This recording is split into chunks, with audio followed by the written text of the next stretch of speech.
I think we'll maintain time. I once again want to welcome everybody, those who watch me from all around the world. Stay in touch, be blessed. ദൈവം നമ്മെ അനുഗ്രഹിക്കട്ടെ. വ്യത്യസ്ത ഇടങ്ങളിൽ നിന്നായി ശ്രദ്ധിക്കുന്നവരെ ഓർത്ത് കർത്താവിനെ സ്തുതിക്കുന്നു. നമ്മൾ കഴിഞ്ഞ ആഴ്ചകളിൽ ചിന്തിച്ചുകൊണ്ടിരുന്നത് ജീവിതത്തെ മാറ്റിമറിക്കുന്ന ദൈവിക ദർശനങ്ങൾ എന്ന ആശയമായിരുന്നു. ദർശനങ്ങൾ എന്ന വിഷയത്തിൻ്റെ മറ്റൊരു ഭാഗം ചില വർഷങ്ങൾക്ക് മുന്നമേ ഇതേ സഭയിൽ എടുക്കുവാൻ ദൈവം എനിക്കിടയാക്കിയിട്ടുണ്ട്.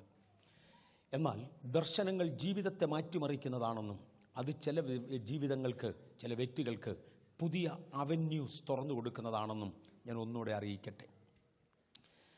നമ്മൾ 2-3 വ്യക്തികൾക്ക് ലഭിച്ച ദർശനങ്ങളെക്കുറിച്ച് തൊട്ടിരുന്നു. ഒന്ന്, ജീവിതത്തെ മാറ്റിമറിക്കുന്ന ദർശനം വിശുദ്ധ പൗലോസിന് ലഭിച്ചു. പുതിയ നിയമത്തിലെ ശൗൽ ഗമാലിയേലിൻ്റെ പാദപീഠത്തിലിരുന്ന് പഠിച്ച് താൻ വളർന്നു വന്ന സാഹചര്യത്തിനും പഠിച്ച ചുറ്റുപാടിനും ഒത്തവണ്ണം യാഥാർത്ഥ്യത്തിൽ നിന്ന് വിപരീതമായി എന്നാൽ തീഷ്ണതയേറിയ ഒരു കാഴ്ചപ്പാടോടുകൂടെ ദമസ്കോസിലുള്ള വിശുദ്ധന്മാരെ അറസ്റ്റ് ചെയ്ത് ജയിലിലാക്കുവാനും കഴിയുമെങ്കിൽ കൊന്നുമുടിക്കുവാനും ക്രിസ്ത്യാനിത്വം ഭൂമുഖത്തു നിന്നും തുടച്ചു മാറ്റുവാനും ഇറങ്ങിത്തിരിച്ച പുതിയ നിയമത്തിൻ്റെ ശൗലിന് ദമസ്കോസിൻ്റെ പടിവാതിൽക്കൽ വെച്ച് ഒരു ദർശനമുണ്ടായി. നട്ടുച്ചയുടെ സൂര്യനേക്കാൾ കവിഞ്ഞൊരു വെട്ടം അന്നുവരെ താൻ അറിഞ്ഞിരുന്നില്ല. തൻ്റെ സ്വന്തം മഹാപുരോഹിതന്മാരുടെ അധികാരപത്രത്തേക്കാൾ ഉന്നതമായ ഒരു അധികാരപത്രം തനിക്ക് ചിന്തയില്ലായിരുന്നു. ഈ സാഹചര്യത്തിൽ താൻ ഉദ്യമിച്ച് ഇറങ്ങിയ ദൗത്യത്തിൽ നിന്ന് തന്നെ റൈറ്റ് അബൌട്ട് ടേൺ തിരിക്കേണ്ടതിന് നട്ടുച്ചയുടെ സൂര്യനെ കവിയുന്ന ഒരു പ്രകാശം സ്വർഗത്തിൽ നിന്ന് തൻ്റെ മേൽ മിന്നി. താഴെ തെറിച്ചു വീണ താൻ, നീ ആരാകുന്ന കർത്താവേ എന്ന് ചോദിച്ചപ്പോൾ, നീ ഉപദ്രവിക്കുന്ന നസ്രയനാകുന്ന യേശുവാകുന്നു ഞാനെന്നും മുള്ളിന് നേരെ ഉതയ്ക്കുന്നത് നിനക്ക് യോഗ്യമാകയില്ലെന്നും എഴുന്നേറ്റ് ദമസ്കോസിലേക്ക് പോക, നിന്റെ വഴി ഞാൻ തിരിച്ചു വിടുന്നു, ചെയ്യേണ്ട കാര്യങ്ങൾ അവിടെ അറിയിക്കുമെന്നും തന്നോട് ഒരു ശബ്ദമുണ്ടായി. താനത് അറിഞ്ഞു. ഇങ്ങോട്ട് വന്ന തൻ്റെ ചിന്താഗതികൾ മാറി. കൈപിടിച്ച് നടത്തുന്നവരെ അന്വേഷിച്ച് പുറംകണ്ണുകൾ നഷ്ടമായതിനാൽ കണ്ണു കാണാത്തവനായി തിന്നാതെയും കുടിക്കാതെയും ആരെയും കാണാതെയും 3 രാപകലുകൾ പ്രാർത്ഥനയിൽ താൻ ചിലവഴിച്ചു.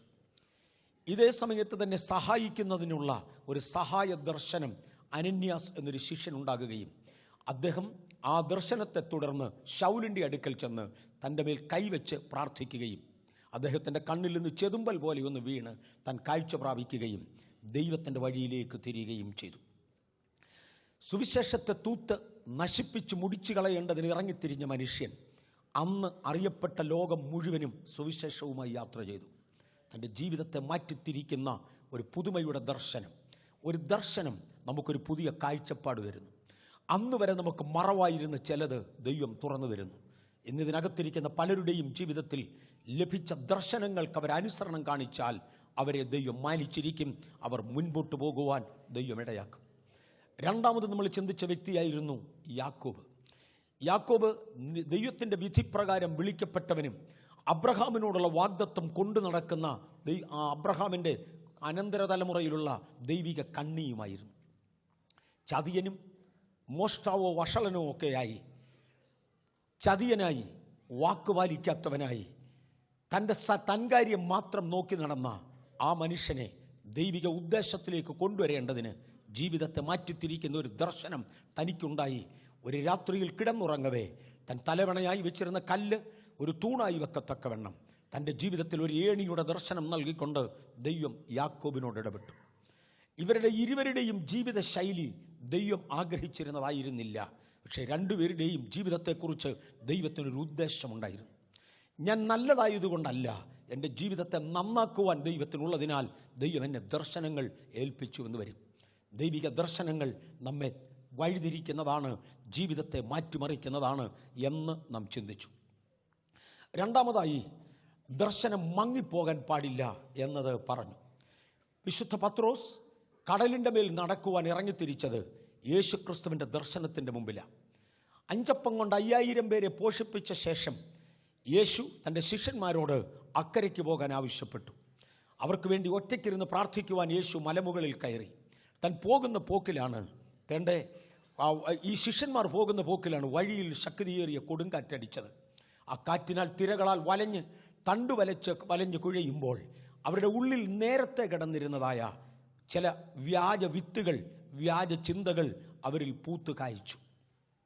ശിഷ്യന്മാർ നേരത്തെ കേട്ടിട്ടുണ്ട്, കടലിൽ കാറ്റടിപ്പിക്കുന്നത് ഏതോ ഭൂതമാണ്. ആ ഭൂതത്തിന് പ്രവർത്തിക്കുവാൻ അവസരം ലഭിച്ചാൽ വെളുപ്പാകുമ്പോഴേക്കും, പ്രഭാതയാമമാകുമ്പോഴേക്കും മനുഷ്യന് കാണത്തക്കവണ്ണം അത് കടലിൻ്റെ മുകളിൽ നടക്കും, കടലിലൂടെ നടക്കും. ആരെയെങ്കിലും കൈ കിട്ടിയാൽ, കഴിഞ്ഞ ആഴ്ച ഞാൻ പറഞ്ഞു, നഖവും തലമുടിയും മിച്ചം, പല്ലും തലമുടിയും നഖവും മിച്ചം വരും, ബാക്കി മുഴുവൻ തിന്നുകൊണ്ട് പോകും. ഇതൊക്കെയായിരുന്നു അവരുടെ വിശ്വാസം. രാത്രി മുഴുവനും കാറ്റടിച്ചു. ഈ വ്യാജമായ ചിന്ത അവരുടെ ഉള്ളിലുണ്ട്. ഞാൻ പറഞ്ഞ ഒരു സംഭവം ഓർമ്മയുണ്ടായിരിക്കും. യജമാനൻ നല്ല വിത്ത് വിതച്ച ശേഷം കിടന്നുറങ്ങുമ്പോൾ ശത്രു കളം വിതച്ച ചരിത്രം യേശു പറഞ്ഞു. അരുതത്ത വിത്ത് അകത്ത് വീണു, അത് അവരുടെ അകത്ത് കിടപ്പുണ്ട്. പ്രതികൂല സാഹചര്യത്തിൻ്റെ മുമ്പിലെ പഴയ വിത്ത് മുളച്ചു. അന്നേരത്താണ് യേശു അതുവഴി നടന്നു വരുന്നത്. കണ്ടുകൊണ്ടവർ 12 പേര് ഒരുമിച്ച് പറഞ്ഞു, അതൊരു ഭൂതമാണ്, തേണ്ട രാത്രി മുഴുവനും കാറ്റടിപ്പിച്ച ഭൂതം. അവരുടെ ചിന്തകളെ വെട്ടിത്തിരിപ്പിച്ചുകൊണ്ട് യേശു ഒരു മറുപടി പറഞ്ഞു, അല്ല, ഇത് ഞാനാകുന്നു. ആ ശബ്ദം പത്രോസ് തിരിച്ചറിഞ്ഞു. പത്രോസ് ഒരു ദർശനം പ്രാപിച്ചു. ഈ കാറ്റിൻ്റെ നടുവിലും കടലിൻ്റെ നടുവിലും യജമാനൻ എന്നെ കൈവിട്ടിട്ടില്ല. അക്കരയ്ക്ക് പോകുവാൻ പറഞ്ഞവൻ പരിപാലിപ്പാൻ കൂടെയുണ്ട്. അദ്ദേഹം തിരിച്ചിങ്ങനെ പ്രതിവചിച്ചു, കർത്താവേ, അങ്ങാകുന്നുവെങ്കിൽ ഞാനും വെള്ളത്തിൻ്റെ മേൽ അങ്ങയുടെ അടുക്കൽ വരുവാൻ ഒന്ന് അനുവാദം തരണമേ. യേശു മടിച്ചില്ല, ഇറങ്ങിപ്പോരാൻ ആവശ്യപ്പെട്ടു. പത്രോസിൻ്റെ ദർശനത്തിൻ്റെ മുമ്പിൽ പത്രോസ് ഇറങ്ങിയെങ്കിലും തിരകളിലേക്ക് തൻ്റെ നോട്ടം മാറി.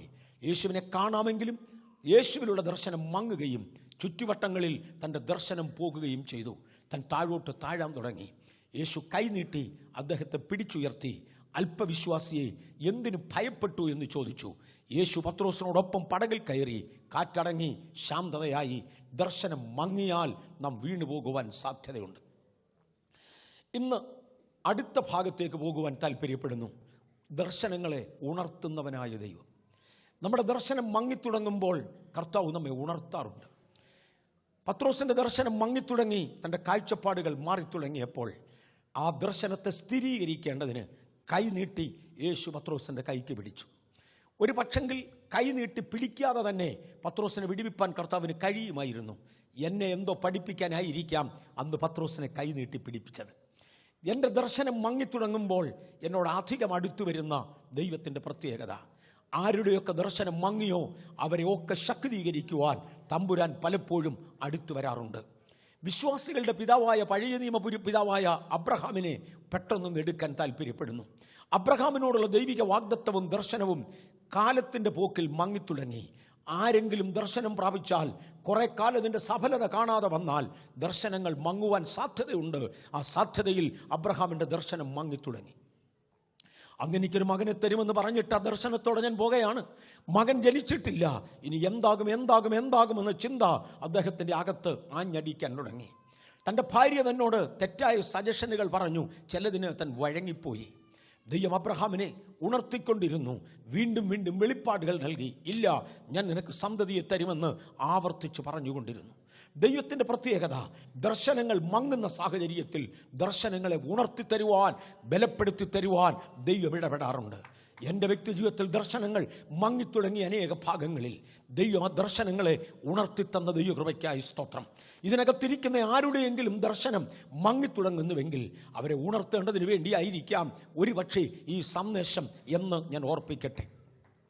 ഈ ശൗൽ മാനസാന്തരപ്പെട്ടത്, പുതിയ നിയമത്തിലെ ശൗൽ മാനസാന്തരപ്പെട്ടത് കൺവെൻഷൻ്റെ നടുവിൽ വെച്ചല്ല, ഇതുപോലൊരു സഭാ ഹാളിൽ വെച്ചല്ല, ദമസ്കോസിൻ്റെ പടിവാതിൽക്കൽ വെച്ച് ഒരു ദർശനത്തിൻ്റെ മുമ്പിലായിരുന്നു. ഒരു വ്യക്തിയെ ദൈവത്തിങ്കിലേക്ക് കൊണ്ടുവരുന്നത് പ്രസംഗമല്ല, ദൈവത്തിങ്കിലേക്ക് നടത്തുന്ന ഒരു ആഷറിങ് ഏജന്റ്, ആ വ്യക്തിയെ ദൈവത്തിങ്കിലേക്ക് വഴി നടത്തുന്ന ഒരു ശിശുപാലകനായി ഒരു പ്രസംഗം മാറിയെന്ന് വരാം.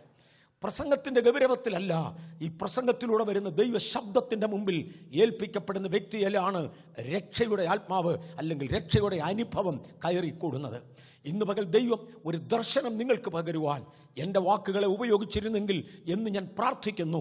ദർശനം എൻ്റേതല്ല, ദർശനം ദൈവത്തിൻ്റേതാണ്. എൻ്റെ വാക്കുകൾ കേവലം ദർശനത്തിലേക്കുള്ള ഒരു ആശറിങ്ങായിരിക്കും. കാഴ്ചപ്പാടുകളിലേക്ക് ദൈവം നമ്മെ ഇറക്കിക്കൊണ്ടുവരട്ടെ. അദ്ദേഹം കണ്ട ആശയങ്ങളുടെ ഉള്ളിൽ ദൈവം അദ്ദേഹത്തെ ഉറപ്പിച്ചുകൊണ്ടിരുന്നു. നമുക്ക് വായിക്കാം 2 കൊരിന്ത്യരുടെ പുസ്തകം 4-ാമത്തെ അധ്യായത്തിൻ്റെ 3 മുതൽ 5 വരെയുള്ള വാക്യങ്ങൾ. 2 കൊരിന്ത്യർ 4 മുതൽ 5 വരെയുള്ള വാക്യങ്ങൾ ദർശനങ്ങൾ മങ്ങുന്നതും തകരുന്നതും ദർശനങ്ങളെ ദൈവം പണിയുന്നതും പൗലോസിന്റെ അനുഭവത്തിൽ നിന്ന്, ശൗലിന്റെ അനുഭവത്തിൽ നിന്ന് കാണാം. വായിച്ചാട്ടെ. എന്നാൽ ഞങ്ങളുടെ സുവിശേഷം മറഞ്ഞിരിക്കുന്നുവെങ്കിൽ നശിച്ചു പോകുന്നവർക്കത്രേ മറഞ്ഞിരിക്കുന്നു. ദൈവപ്രതിമയായ ക്രിസ്തുവിന്റെ തേജസ്സുള്ള സുവിശേഷത്തിന്റെ പ്രകാശനം ശോഭിക്കാതിരിപ്പാൻ ഈ ലോകത്തിന്റെ ദൈവം അവിശ്വാസികളുടെ മനസ്സ് കുരുടാക്കി. ഞങ്ങളെ തന്നെയല്ല ക്രിസ്തുയേശുവിനെ കർത്താവെന്നും ഞങ്ങളെയോ യേശു നിമിത്തം നിങ്ങളുടെ ദാസന്മാർ എന്നും അത്രേ ഞങ്ങൾ പ്രസംഗിക്കുന്നത്. ഇവിടെ കണ്ണുകളെ കുരുടാക്കുന്ന, ഹൃദയത്തെ കുരുടാക്കുന്ന ഒരു പൈശാചിക പ്രവർത്തനമുണ്ട്. ദർശനം ഞാൻ കാണാതെ, അത് കണ്ടാൽ അതെൻ്റെ ഹൃദയത്തിൽ പ്രകാശിക്കാതെ, പലതും ഞാൻ കണ്ടുപോകുമെങ്കിലും എൻ്റെ ഹൃദയത്തിൽ പ്രകാശിക്കണമെന്നില്ല. ധൃതിയായി എവിടെയെങ്കിലും എന്തെങ്കിലും ചെയ്തുകൊണ്ടിരിക്കുന്നതിൻ്റെ നടുവിൽ ഒരു പാരഗ്രാഫ് വായിച്ചാൽ മനസ്സിലാകണമെന്നില്ല. കാണാഞ്ഞിട്ടല്ല, വായിക്കാഞ്ഞിട്ടല്ല, ഹൃദയത്തിൽ പ്രകാശിച്ച് കിട്ടാത്തതിനാൽ ആ പാരഗ്രാഫ് മനസ്സിലാകാതെ പോയി. ഞാൻ പെട്ടെന്ന് യാത്ര ചെയ്യുമ്പോൾ വഴിയറമ്പിൽ എന്തെങ്കിലും കണ്ടാൽ അത് പൂർണ്ണമായി ഗ്രഹിക്കണമെന്നില്ല. കാണാഞ്ഞിട്ടല്ല, അത് ഹൃദയത്തിൽ പ്രകാശിച്ച് കിട്ടാഞ്ഞതിനാൽ പൂർണ്ണമായി ഗ്രഹിച്ചില്ല. ദൈവത്തിൻ്റെ ജീവനുള്ള വചനം, ദൈവത്തിൻ്റെ സ്വരൂപം ഹൃദയങ്ങളിൽ പ്രകാശിച്ച് കിട്ടാതെ, അല്ലെങ്കിൽ വചനം പ്രകാശിച്ച് കിട്ടാതെ ഹൃദയങ്ങളെ കുരുടാക്കുന്ന ഒരു ശക്തി ഈ ഭൂമിയിലുണ്ട്. അതിനെ സാത്താൻ എന്ന് ബൈബിൾ വിളിക്കുന്നു. പിശാച് അനേകരുടെ ഹൃദയങ്ങളെ കുരുടാക്കുകയാണ്. എന്തിനു വേണ്ടി? ദർശനം വെളിപ്പെടാതിരിക്കേണ്ടതിന്. എന്നാൽ വിശുദ്ധ പൗലോസ് പറഞ്ഞു, ഞങ്ങളിൽ പ്രകാശിക്കുന്ന ക്രിസ്തുവിൻ്റെ പ്രകാശം ഞങ്ങളിൽ ഉരുവായി വെളിപ്പെടുന്നതിനാൽ ഞങ്ങൾ നിങ്ങൾക്കും അതേ ദർശനം തന്നെ പകരുകയാണ്, ക്രിസ്തുവിനെ കാണിച്ചു തരുവാൻ ശ്രമിക്കുകയാണ്. ആരുടെ ഉള്ളിൽ ദർശനം വ്യക്തമാകുന്നുവോ ആ വ്യക്തിക്ക് മാത്രമേ ദർശനത്തെ പകർന്നു കൊടുക്കുവാൻ കഴിയുകയുള്ളൂ. ദൈവം നമ്മെ ദർശനം ഏൽപ്പിക്കുക മാത്രമല്ല, അത് നമ്മുടെ ഹൃദയങ്ങളിൽ പ്രകാശിപ്പിച്ചു തരുവാൻ സ്വർഗത്തിൽ ദൈവം താല്പര്യപ്പെടുന്നു. കാര്യം, അടുത്ത വ്യക്തിയിലേക്ക് അത് പകർന്നു കൊടുക്കുവാൻ ദൈവത്തിന് നമ്മെക്കുറിച്ച് താല്പര്യമുണ്ട്. ദർശനങ്ങൾ പലപ്പോഴും ഡിസ്റ്റോർട്ട് ചെയ്തു പോകാം, ദർശനങ്ങൾ പലപ്പോഴും പതറിപ്പോകാം. കാര്യം, ഒരു വശത്ത് അതിനെ ഉറപ്പിക്കുന്ന ദൈവവും മറുവശത്ത് അതിനെ കെടുത്തിക്കളയുന്ന ഹൃദയക്കണ്ണുകളെ കുരുടാക്കുന്നതായ ഒരു പിശാചും പ്രവർത്തിക്കുന്നതിനാൽ ദർശനങ്ങൾ വ്യക്തമല്ലാതെ അല്പാൽപ്പം പൈശാചിക പ്രവർത്തികൾ അതിൻ്റെ നടുവിൽ കടന്നെന്നു വരാം. അത് ദോഷം ചെയ്യും എന്ന് ഓർപ്പിക്കുവാൻ ഞാൻ താല്പര്യപ്പെടുന്നു. അതൊന്ന് ഓർപ്പിക്കേണ്ടതിന് വേണ്ടി നമ്പേഴ്സ്, സംഖ്യാപുസ്തകം 13-ാം അധ്യായത്തിന്റെ 32-33 വാക്യങ്ങൾ ദയവായി വായിക്കാമോ? തങ്ങൾ ഒറ്റുനോക്കിയ ദേശത്തെക്കുറിച്ച് അവർ ഇസ്രായേൽ മക്കളോട് ദുർവർത്തമാനായി പറഞ്ഞതെന്തെന്നാൽ, ഞങ്ങൾ സഞ്ചരിച്ച് ഒറ്റുനോക്കിയ ദേശം നിവാസികളെ തിന്നുകളയുന്ന ദേശമാകുന്നു. ഞങ്ങൾ അവിടെ കണ്ട ജനമൊക്കെയും അധികായന്മാർ. അവിടെ ഞങ്ങൾ മല്ലന്മാരുടെ സന്തതികളായ അനാക്യ മല്ലന്മാരെയും കണ്ടു. ഞങ്ങൾക്ക് തന്നെ ഞങ്ങൾ വെട്ടുകിളികളെ പോലെ തോന്നി. ഈ ഭാഗം നമ്മൾ കഴിഞ്ഞ ആഴ്ചയിൽ തൊട്ടതാണ്, വിശദീകരിക്കാൻ കഴിഞ്ഞില്ല. മോശ പാറാൻ മരുഭൂമിയിൽ നിന്ന് ചെന്ന് കരസ്ഥമാക്കേണ്ട കനാൻ ദേശത്തെ ഒറ്റുനോക്കേണ്ടതിനായി 12 ഗോത്രങ്ങളിൽ നിന്നും നേതാക്കന്മാരെ തിരഞ്ഞെടുത്തു. പലസ്തീൻ നാട് ഒറ്റുനോക്കുവാൻ അവരെ, കനാൻ ഒറ്റുനോക്കുവാൻ അവരെ പറഞ്ഞയച്ചു. 12 പേരും ഒരുമിച്ച് പോയി, ഒരേ ലക്ഷ്യത്തിന് വേണ്ടി പോയി, ഒരേ നിർദ്ദേശത്തിന് വേണ്ടി പോയി. 12 പേരുടെയും രക്തം അബ്രഹാമിൻ്റെ കൊച്ചുമക്കളുടെ രക്തമാണ്. മോശയുടെ കൽപ്പനയാണ് ദൈവത്തിൻ്റെ വാഗ്ദത്ത നിവർത്തീകരണത്തിന് വേണ്ടി കൊണ്ടുപോകുന്ന ജനം ചെന്ന് പാർക്കേണ്ട ഇടം എങ്ങനെയുള്ളത് എന്ന് ഒറ്റുനോക്കി വന്ന് ഒരു റിപ്പോർട്ട് തരുവാൻ. അതിൽ 10 പേരുടെ ദർശനം മങ്ങിപ്പോയി. ആകയാൽ അവർ ദുർവർത്തമാനം ജനത്തിൻ്റെ ഇടയിൽ കൊണ്ടുവന്നു. ദുർവർത്തമാനം ജനത്തിൻ്റെ ഇടയിൽ കൊണ്ടുവന്നു എന്നതിന് ഇന്ന് നമ്മൾ ചിന്തിക്കുന്ന ഭാഷയിൽ ആരെക്കൊണ്ടെങ്കിലും അനാവശ്യം പറഞ്ഞുണ്ടാക്കിയെന്നോ, മോശമായ ഒരു സ്വഭാവത്തെ എടുത്തു കാണിച്ചുവെന്നോ, ഒരു വ്യക്തിയെ കരുതേച്ച് കാണിക്കുവാൻ ശ്രമിച്ചുവെന്നോ ചിന്തിക്കരുത്. അല്ല, ദുർവർത്തമാനമെന്നത് ദൈവത്തിൻ്റെ കാഴ്ചപ്പാടിൽ നിന്ന് വ്യത്യാസമുള്ള അവരുടെ കാഴ്ചപ്പാട് ജനത്തിൻ്റെ നടുവിൽ കൊണ്ടുവന്നതാണ്. ദൈവത്തിൻ്റെ കാഴ്ചപ്പാട് മല്ലന്മാരുടെ നാട് ഞാൻ നിങ്ങൾക്ക് തരുമെന്നാണ്. നിങ്ങളെക്കാൾ വലിപ്പവും നിങ്ങളെക്കാൾ ബലവുമുള്ള വൻജാതിയുടെ കയ്യിൽ നിന്ന് ഞാൻ നിങ്ങൾക്ക് പിടിച്ചെടുത്തു തരും. ദൈവം ഒരിക്കലും ഈക്വൽ സ്റ്റാറ്റസ് ഉള്ള രണ്ടിനെ, ഈക്വൽ ശക്തിയുള്ള രണ്ടിനെ തമ്മിൽ യുദ്ധത്തിന് വിടുകയില്ല. അങ്ങനെ വിട്ടാൽ വെറും നൈസർഗികമായ ജയമോ തോൽവിയോ ഉണ്ടാകും. പകരം ദൈവത്തിൻ്റെ എപ്പോഴത്തെയും പ്രവർത്തനം ബലഹീനമായതിനെ ബലമേറിയതിന് നേരെ അയക്കുക, ബലഹീനമായതിനോട് കൂടെ ദൈവം ഇരുന്ന് ബലമേറിയതിനെ ഒതുക്കിത്തരിക.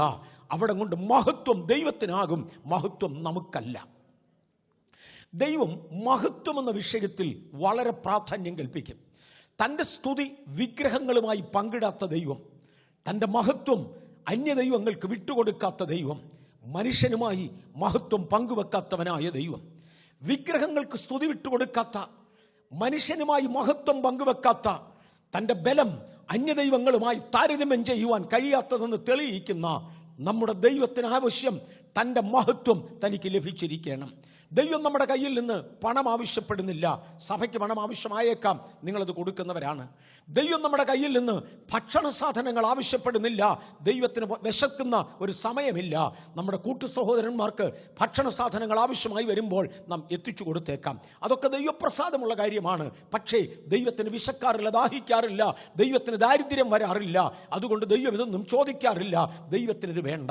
പകരം ദൈവത്തിന് വേണ്ടത് ഒന്നുണ്ട്: തിരുനാമത്തിൻ്റെ മഹത്വം തനിക്ക് മാത്രം ലഭിക്കണം. തിരുനാമത്തിൻ്റെ മഹത്വം തനിക്ക് മാത്രം ലഭിക്കണം. അതിന് ഞാൻ നിങ്ങളെ ഉപയോഗിക്കുമ്പോൾ, നിങ്ങളെപ്പോലെയുള്ള ഒരാൾ എൻ്റെ അടുക്കൽ അയച്ചാൽ അതുകൊണ്ടൊരു മഹത്വം വരാനില്ല. അതതിൻ്റെ സാധാരണ കാര്യമാണ്. പകരം ദൈവം ചെയ്യുന്നത് നമ്മേക്കാൾ ബലമേറിയത്, നമ്മേക്കാൾ ശക്തിയേറിയത്, അങ്ങനെയുള്ളവരുടെ അടുക്കലേക്ക് ബലഹീനരായ നമ്മെ അയച്ച് നമ്മിലൂടെ ദൈവശക്തി തെളിയിച്ചാൽ മുഴുമഹത്വവും ദൈവത്തിനായിരിക്കും. അതാണ് ദൈവത്തിൻ്റെ ക്രിയ. മീൻ പിടിക്കുവാൻ അറിയാവുന്ന ശിഷ്യന്മാർ വലയുമായി കടലിലിറങ്ങി വൈകുന്നേരം വീശുമ്പോൾ മീൻ ലഭിച്ചാൽ മഹത്വം ദൈവത്തിനില്ല. രാത്രി മുഴുവനും വീശി വീശി തളർന്ന് ഒടുവിലൊന്നും ലഭ്യമാകുകയില്ല എന്ന് മനസ്സിലായ ശേഷം തിരുവചനത്തിന് മുമ്പിൽ കൽപ്പനയ്ക്ക് വലയിറക്കി പിടിച്ചാൽ മഹത്വം ദൈവത്തിനാകും. പഠിക്കുവാൻ കഴിവുള്ള 2 വിദ്യാർത്ഥികളെ നല്ല മാർക്കിൽ ജയിപ്പിച്ചതുകൊണ്ട് മഹത്വം ദൈവത്തിനാകുന്നില്ല. സാധാരണക്കാരായ ചിലരെ സ്വർഗത്തിന്റെ ബലം ധരിപ്പിച്ച് ഉന്നതങ്ങളിലേക്ക് ഉയർത്തിയാൽ അതുകൊണ്ട് മഹത്വം ദൈവത്തിനാകും. ദൈവത്തിന് മഹത്വം ലഭിക്കേണ്ടതിന് വേണ്ടി ഇന്ന് പകൽ നമ്മെ ഏൽപ്പിക്കൂ. ദൈവം നമ്മെ മഹത്വമുള്ളവരാക്കി മാറ്റും. ആ മഹത്വം ദൈവത്തിനായിരിക്കും. ഈ മഹത്വം ദൈവത്തിനെടുക്കേണ്ടതിന് വേണ്ടി ശക്തന്മാരായ അതികായന്മാരായ മല്ലന്മാർ വസിക്കുന്ന ഇടത്തേക്ക് ദൈവം ഇസ്രായേലിനെ പറഞ്ഞയക്കുകയാണ്. ആളുകളോട് പറഞ്ഞു, നിങ്ങൾ പോയി ഒറ്റ നോക്കിയിട്ട് വാ. അവർ ഒറ്റ നോക്കിയിട്ട് വന്നേച്ച് പറഞ്ഞു, അവർ അവിടെയുള്ള ആളുകൾ അതികായന്മാരാണ്. അനാക്കിന്റെ മക്കളെ ഞങ്ങൾ അവിടെ കണ്ടു. അതികായന്മാരാണ്, അതിബലവാന്മാരാണ്. ഞങ്ങൾ അവരെ കണ്ടിട്ട് ഞങ്ങൾക്ക് തന്നെ ഞങ്ങളെ വെട്ടിക്കിളികളെ പോലെ തോന്നി. അവർ അജാനബാഹുക്കളാ. ഗലിവർ ഇൻ ലില്ലിപുട്ട് എന്ന പേരിൽ പണ്ട് ഞാനൊരു പുസ്തകം വായിച്ചത് ഓർക്കുന്നുണ്ട്. പുസ്തകം ഒരു ചാപ്റ്റർ ഓഫ് സംതിങ് ചെറുതായിരുന്നു. ഒരു രാജ്യത്ത് ഒരു മനുഷ്യൻ ചെല്ലുമ്പോൾ അവിടുത്തെ ആളുകളെല്ലാം തീരെ നീളം കുറഞ്ഞവരാണ്. അദ്ദേഹത്തിൻ്റെ ഭാഷയിൽ അവിടുത്തെ ആളുകളെ പെറുക്കി ഇങ്ങേരുടെ പോക്കറ്റിലിടാനുള്ളതേ ഉള്ളൂ, അത്ര ചെറിയ ആളുകളാണ്. അദ്ദേഹം രണ്ടാമതൊരു രാജ്യത്ത് ചെന്നപ്പോൾ അവിടുത്തെ ആളുകൾ അധികായന്മാരാ. അവന്മാർ ഇയാളെ എടുത്ത് പോക്കറ്റിലിടും. 2 രാജ്യത്ത് ഒരു വ്യക്തി ചെല്ലുമ്പോൾ കണ്ട 2 അനുഭവങ്ങൾ. ഞാൻ ഈ കഴിഞ്ഞ ദിവസം സിംഗപ്പൂരിൽ നിന്ന് ഓസ്ട്രേലിയയിലേക്ക് യാത്ര ചെയ്തപ്പോൾ ഞാൻ ഇത് പറഞ്ഞു. സിംഗപ്പൂരിലെ ആളുകൾക്ക് ചൈനീസ് ബാക്ക്ഗ്രൗണ്ടിൽ നിന്ന് വന്നവർക്ക് നീളം എന്നേക്കാൾ കുറവാണ്. പക്ഷേ ഓസ്ട്രേലിയൻ സ്ഥിതി തിരിച്ചാ, ഞാൻ അവരെക്കാൾ നീളം കുറഞ്ഞവന്. ഞാൻ എടുത്തു പറഞ്ഞു കാണത്തില്ലായിരിക്കും ഈ സ്റ്റേജിൽ നിന്നായതുകൊണ്ട് ഇന്ന് പറയാം. സിംഗപ്പൂരിൽ ചെന്നാൽ ഇന്ത്യയിൽ കുഞ്ഞുങ്ങൾ, ആൺകുട്ടികൾ ഉപയോഗിക്കേണ്ടതിന് വെച്ചിരിക്കുന്ന യൂറിനൽ ഏത് കളരത്തിലാണോ വെച്ചിരിക്കുന്നത്, പിള്ളേരുടെ കളരത്തിലാണ് സിംഗപ്പൂരിലെ യൂറിനലുകൾ പുരുഷന്മാരുടെ സെറ്റ് ചെയ്തിരിക്കുന്നത്. ഓസ്ട്രേലിയയിൽ ചെന്നാൽ അവിടുത്തെ കുഞ്ഞുങ്ങൾക്ക് ഫിറ്റ് ചെയ്തതിനകത്ത് വേണം എനിക്ക് പോകാൻ. ആശയം മനസ്സിലായെന്ന് തോന്നുന്നു. മനുഷ്യന്റെ കളർ വ്യത്യാസം വ്യത്യസ്ത സ്ഥലങ്ങളിൽ അതികായന്മാരുടെ മുമ്പിൽ ചെറിയവരെ അയച്ച് ജയമെടുക്കുന്ന, ഞങ്ങൾ അവരെ കണ്ടിട്ട് അവരധികായന്മാരാണെന്നും ഞങ്ങൾ വെട്ടിക്കിളികളെ പോലെയാണെന്നും ഞങ്ങൾക്ക് തന്നെ തോന്നി. ഞങ്ങളുടെ കാഴ്ചപ്പാടുകൾ ദൈവികമല്ല, ഞങ്ങളുടെ ജഡീകങ്ങളാണ് എന്ന് ചുരുക്കം. 2, അവർ വന്നു പറഞ്ഞത് ആ ദേശം മനുഷ്യനെ, അതിനകത്ത് പാർക്കുന്നവരെ വിഴുങ്ങിക്കളയുന്ന ദേശമാണ്. ഒരു ദേശം, അതിലെ ദേശനിവാസികളെ വിഴുങ്ങിക്കളയുന്നതെന്ന് പറയുന്നത് ഒരക്ഷരീകമായ പ്രമാണമല്ല, ഒരാത്മീക പ്രമാണമാണ്. ഇവരുടെ കാഴ്ചപ്പാട് തകർന്നു തുടങ്ങിയത് ഒരാത്മീക കാഴ്ചപ്പാടിലാണ്. ഞങ്ങൾ ആരെന്നും ഞങ്ങളെ അയച്ച ദൈവം ഏതെന്നും ദൈവത്തിന് ഈ ദേശത്തെ അനുഗ്രഹിപ്പാനുണ്ടെന്നും ഉള്ളതവർ മറന്ന ശേഷം പറഞ്ഞു. അത് നിവാസികളെ വിഴുങ്ങിക്കളയുന്ന ദേശമാണ്, അവിടെ പോരാട്ടമുള്ള സ്ഥലമാണ്. അവിടെങ്ങും മനുഷ്യന് പാർക്കാൻ ഒക്കുന്ന ഇടമല്ല. ആ വീടിനകത്ത് ഗംഭീര പോരാട്ടമാണ്. ഇതിനകത്ത് മനുഷ്യന് പാർക്കാൻ ഒക്കുകയില്ല. നമ്മൾ പറയാറുണ്ട്, അവരുടെ ഭാഷയിൽ ഒരല്പം കൂടെ ഉയർന്നു. അവർ പറഞ്ഞു, ഇത് നിവാസികളെ വിഴുങ്ങിക്കളയുന്ന ദേശമാണ്, ഈ ദേശത്തൊരു അന്ധകാര ശക്തിയുണ്ട്. എന്നിൽ വസിക്കുന്നവൻ അവിടെ ഉള്ളവനേക്കാൾ ബലവാനാണെന്ന കാഴ്ചപ്പാട് ഇല്ലാതെ പോയതിനാൽ അവർ ദുർവർത്തമാനം പറയാൻ തുടങ്ങി. അവർ നിസ്സാരന്മാരായിരുന്നുവെന്ന് തെറ്റിദ്ധരിക്കരുത്. അവരവരുടെ ജനത്തിന് വേണ്ടി വില മുടക്കുവാൻ കഴിയാത്തവരാണെന്ന് തെറ്റിദ്ധരിക്കരുത്. ഈ മല്ലന്മാരുടെ പട്ടണത്തിലും മല്ലന്മാരുടെ ഗ്രാമങ്ങളിലും കൂടെ അവർ കയറി ഇറങ്ങുകയും ആഖോർ താഴ്വര വരെയും ഇറങ്ങിച്ചെന്ന് അവിടെയുള്ള മുന്തിരിക്കുലകൾ വെട്ടിക്കൊണ്ടുവരുവാൻ ശത്രുവിൻ്റെ മുമ്പിൽ ജീവൻ പണയം വെച്ച് അയച്ച ജോലി ചെയ്യുന്നതിൻ്റെ ഇടയിലും അവരുടെ കാഴ്ചപ്പാട് മാറിയില്ലെന്നേ ഉള്ളൂ. ഇന്ന് ഇതിനകത്തിരിക്കുന്ന ദൈവമക്കളിൽ പലരും കഠിനാധ്വാനം ചെയ്യുന്നവരാകാം, ആത്മാർത്ഥതയുള്ളവരാകാം. അവിടെ കൊണ്ട് മാത്രം തീർന്നില്ല, നമ്മുടെ കാഴ്ചപ്പാടുകൾ മാറട്ടെ. ആശയം മനസ്സിലായോ? അവരെ താഴ്വരകളിലേക്ക് ഇറങ്ങിച്ചെന്നു.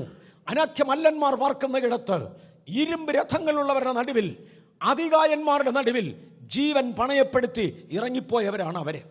അവർക്ക് തിരിച്ചു വന്ന് പറയാനുള്ളത്, ഞങ്ങളതിൻ്റെ ഗ്രാമങ്ങളിൽ വരെ കയറിയതാണ്, ഞങ്ങളതിൻ്റെ അകത്തു വരെ ചെന്നതാണ്, വലിയ മുന്തിരിക്കുല വെട്ടിക്കൊണ്ട് വന്നിട്ടുണ്ട്, അത്തിപ്പഴം പറിച്ചുകൊണ്ട് വന്നിട്ടുണ്ട്.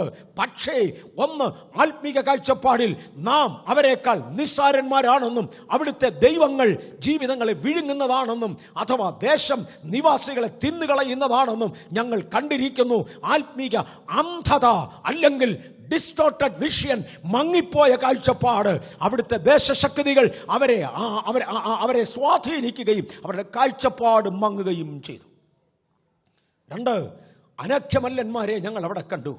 പുറം കണ്ടു നോക്കിയാൽ അത് സത്യമാ. അകം കണ്ട് തുറക്കാഞ്ഞ കാരണത്താൽ ഞങ്ങളിലുള്ളവൻ അവരിലുള്ളവരെക്കാൾ വലിയവനെന്ന കാഴ്ചപ്പാട് നഷ്ടപ്പെട്ടു പോയതിനാൽ ഈ കാഴ്ച അവർ വന്നു പറഞ്ഞു. ഇങ്ങനെ അവരുടെ അകത്ത് ലഭിച്ച ആ ഭൗതിക കാഴ്ചപ്പാടുകൾ ജനത്തിൻ്റെ ഇടയിൽ വന്നു പറഞ്ഞതിനെ ദുർവർത്തമാനം എന്ന് പരിശുദ്ധാത്മാവ് വിളിച്ചു. നമ്മുടെ വാ കൊണ്ട് ദുർവർത്തമാനം പറയാതെ ദൈവിക കാഴ്ചപ്പാട് കാണുവാൻ, ദൈവിക വാചകങ്ങൾ ഉച്ചരിക്കുവാൻ കർത്താവ് നമുക്ക് കൃപ തരട്ടെ. എന്നാൽ 29-ാമത്തെ വാക്യം നോക്കിക്കാട്ടെ. അമാലേക്കർ തെക്കേ ദേശത്ത് പാർക്കുന്നു, ഹിത്യരും യബൂസ്യരും അമോര്യരും പർവ്വതങ്ങളിൽ പാർക്കുന്നു, കനാന്യർ കടൽക്കരയിലും യോർദാൻ തീരത്തും പാർക്കുന്നു. എന്നാൽ കാലേബ് മോശയുടെ മുൻപാകെ ജനത്തെ അമർത്തി. എന്നാൽ കാലേബ് മോശയുടെ മുമ്പാകെ ജനത്തെ അമർത്തി. ആ പദത്തിലേക്ക് ഞാൻ കടക്കാം. വായിച്ചാട്ട്. നാം ചെന്ന് അത് കൈവശമാക്കുക, അത് ജയിപ്പാൻ നമുക്ക് കഴിയുമെന്ന് പറഞ്ഞു. 2 വ്യക്തികൾ, യോശുവയും കാലേബും, ഒറ്റുനോക്കിയ കൂട്ടത്തിൽ സംഗതികൾ മറ്റവർ പറഞ്ഞതുപോലെ അല്ല റിപ്പോർട്ട് കൊടുത്തത്. ഇവർ പറഞ്ഞതെല്ലാം ശരിയാ, പക്ഷെ ഞങ്ങളുടെ റിപ്പോർട്ട് മാത്രം മറ്റൊന്നാണ്. അവരുടെ റിപ്പോർട്ട് അനുസരിച്ച് നമുക്ക് ആ ദേശം പിടിക്കാനൊക്കത്തില്ല. ഇത് കേൾക്കുകയും ജനം ഇളകിപ്പോയി. ദുർവർത്തമാനത്തിന്റെ മുമ്പിൽ ജനം ഇളകി.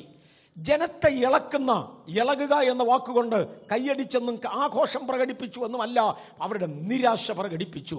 നാം മറ്റൊരു നേതാവിനെ തിരഞ്ഞെടുത്ത് പുതിയ നേതാവിൻ്റെ കീഴിൽ മിസ്രയീമിലേക്ക് മടങ്ങിപ്പോകാം. ഈ ദേശം കൈവശമാക്കുവാൻ നമുക്ക് കഴിയുകയില്ല, നാം മരുഭൂമിയിൽ ചത്തുതീരും എന്നവർ പറഞ്ഞു. ഞാനൊരു പദം ഉപയോഗിക്കട്ടെ. മിസ്രയീമിൽ നിന്ന് ഇറങ്ങിയവർ മരുഭൂമിയിൽ ചത്തോണ്ടിരിക്കുക എന്ന് മറക്കരുത്.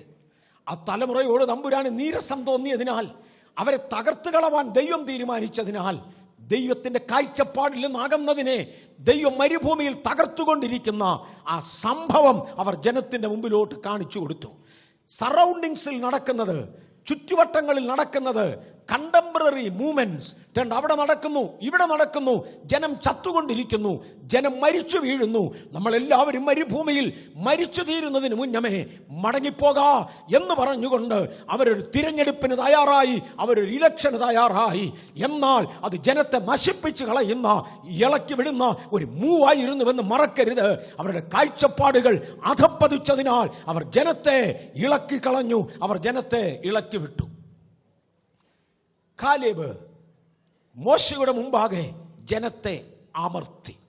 മിണ്ടാതിരി, നാം ആ ദേശം പിടിച്ചെടുക്കും. നമ്മോടുകൂടെ ഉള്ളവൻ അവരോടുകൂടെ ഉള്ളവരെക്കാൾ വലിയവൻ. ഇതേ ആശയം ശമൂവേലിന്റെ 1-ാമത്തെ പുസ്തകം 17-ാം അധ്യായത്തിന്റെ 45-ാമത്തെ വാക്യത്തിൽ കാണാം. ദയവായി ആ വാക്യം ഒന്ന് വായിക്കാമോ? ദാവീദ് ഫെലിസ്തീനോട് പറഞ്ഞത്, നീ വാളും കുന്തവും വേലുമായി എന്റെ നേരെ വരുന്നു, ഞാനോ നീ നിന്ദിച്ചിട്ടുള്ള ഇസ്രായേൽ നിരകളുടെ ദൈവമായ സൈന്യങ്ങളുടെ യഹോവയുടെ നാമത്തിൽ നിന്റെ നേരെ വരുന്നു. ദാവീദും ഗോലിയാത്തും തമ്മിലുള്ള ഏറ്റുമുട്ടലിൽ ഞാൻ 1 മിനിറ്റ് കൊണ്ട് ആ ഭാഗത്തുനിന്ന് മാറും, പലർക്കും അത് പരിചയമാണ്.